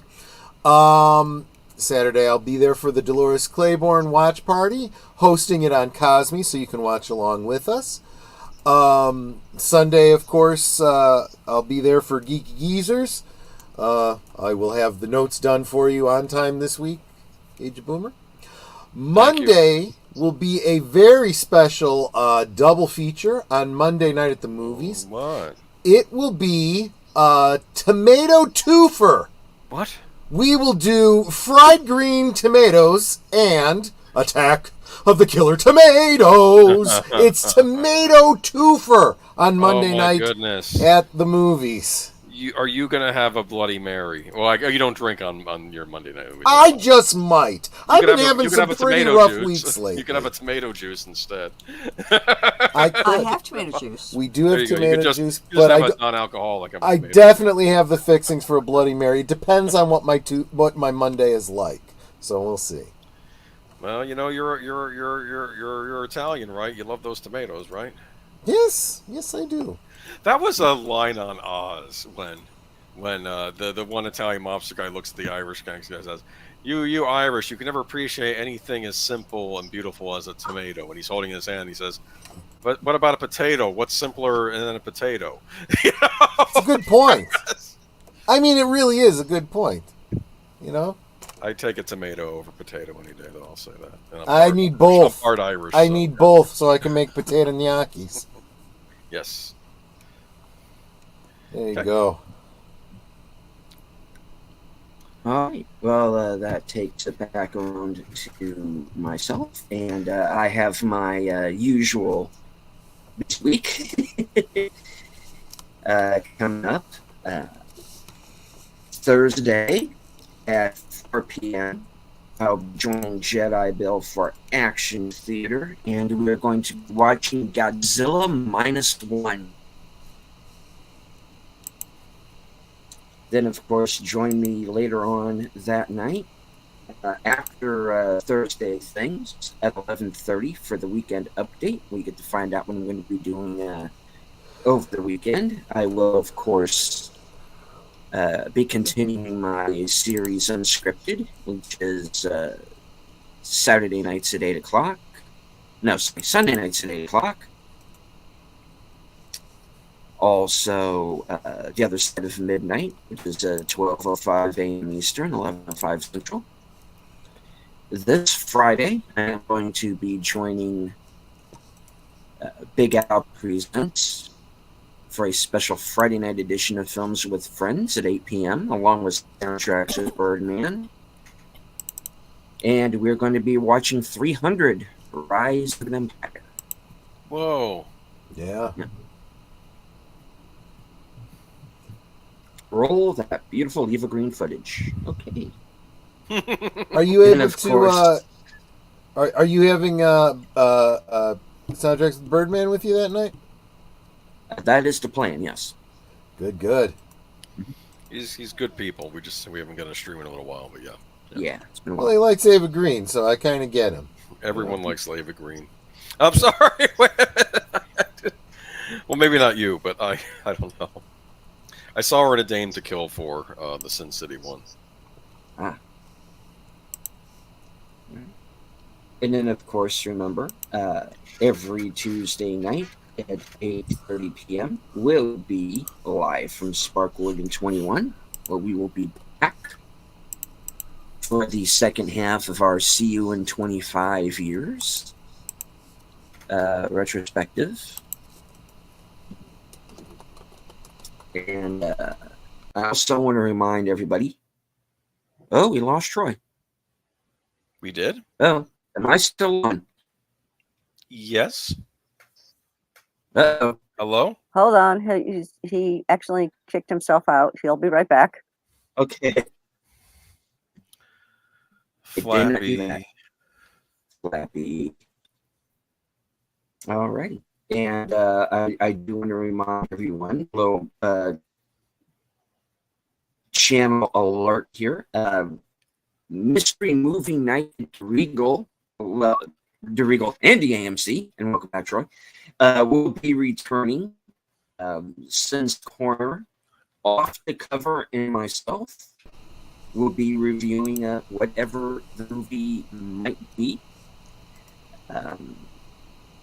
My guess is that it's going to be the Bike Riders. We'll see.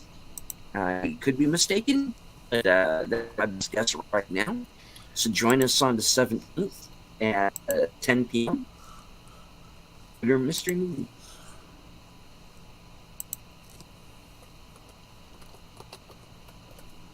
All right.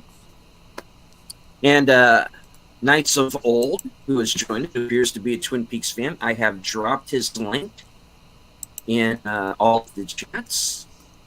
So I'm already subbed. He's got I've been subbed he's got an- apparently. yeah, he has an interesting looking channel there. Let's see if we can't bump up his subscriber count a bit here. Well, Knights of Old, if you want to be on Thursday Things, where I interview people and talk about them and their channel, drop me a DM on Twitter. It's Netters Network, no apostrophe in Netters, no space between Netters and Network. So it's just Netters Network all together. I'd be happy to book a Thursday for you. Yeah. And Looks like you're a toy guy. I'm all for that. Yeah, we're big physical media people here, so the more the merrier. All right. I also do want to remind everybody that previous to this broadcast, Troy was 20 hours away from was it 30? Yep. 3K, 4K hours. 3K. Wow. Yeah. Minimum for monetization. So. Yeah. Yeah. So definitely looking forward to that. Because we gotta throw the big monetization party.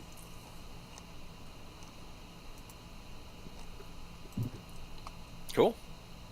Yeah, I think I need 920. I need a few more. So yeah, I have 2,044 watch hours, so I need a few more. Was that 56?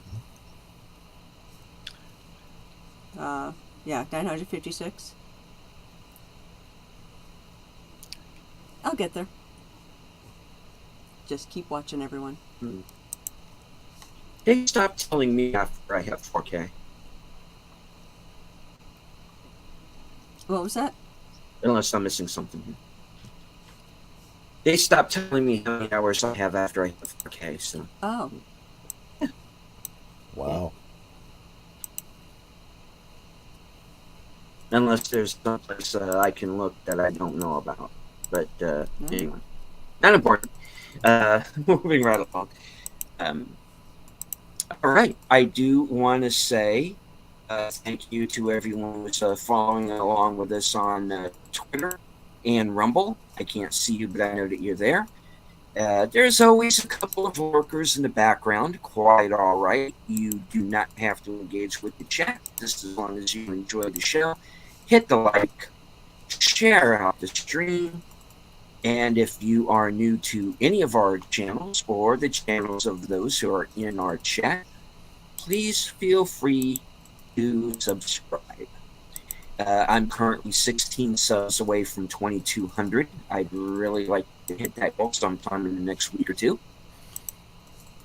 All right. And I want to say thank you to everybody who is in our chat live tonight. JPRPH1, our new friend, Knights of Old, Connie Cleary, Geek Flag with the Nate Knows, 1973, Putin's Cat, Shadow of the Hawk, Curtis Shelby, Lady Mist, Shadow of the Raven, Evelyn Hampton, FKHC 2005, sometimes known as Tim. Let me scroll up. I don't want to miss everybody.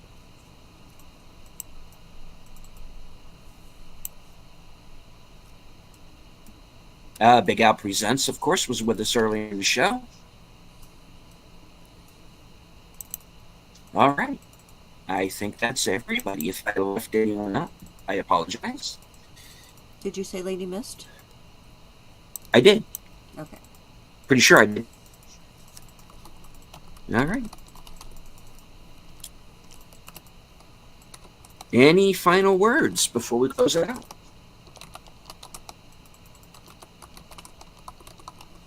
No, I just want to thank everybody for buying into my crazy for another week and putting up with it. And I hope you enjoyed yourself tonight. Weird as it was. I'm going to be dreaming about that thing later tonight. Fair enough. Just remember, Boomer, it'll be me standing over you going, Maybe.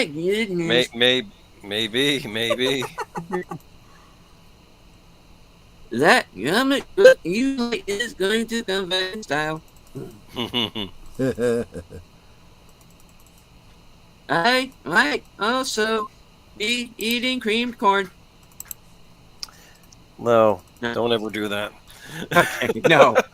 That's how you know it's a dream. I would never do that. All right. Netter, please help me end this craziness. Your last words, please.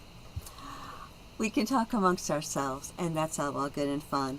But it is so much more fun when you guys are joining us in the chat, and you're dropping your comments, questions, trivia, being goofy, whatever it may be. And it doesn't feel like we're separated by miles or continents in some cases. It feels like we're all hanging out in the same room, enjoying each other's company and having a great time. And you guys, you know you're not just our friends. You are our family. We appreciate you so very much. Yeah, you could be anywhere right now, and you're here. You're encouraging us, you're encouraging one another. It's so wonderful to see you all. So thank you for being here. Thank you for being a part of our family. I hope to see you over on Thursday Things this Thursday, 9 p.m. Central, 10 p.m. Eastern. And we will be interviewing again Mrs. Deadman Walking 55, and I really do hope to see you there. Until then, good night and God bless. And as I always say, I would like to once again thank you all for joining us once again this week. We will return same bat time, same bat channel. From HQ and all points north, south, east, west, and beyond, good night, take care, stay strong, because this we win.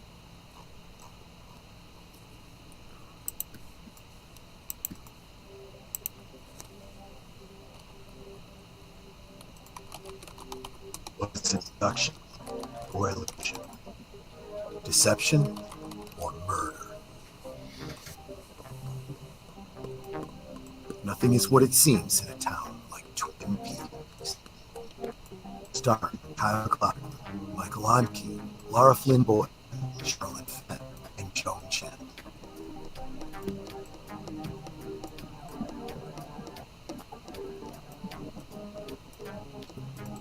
And now you can fall back into the mystery, or begin your search for the first time every Tuesday night with a new episode hosted by a panel of superfans. Watch live for the audio commentary.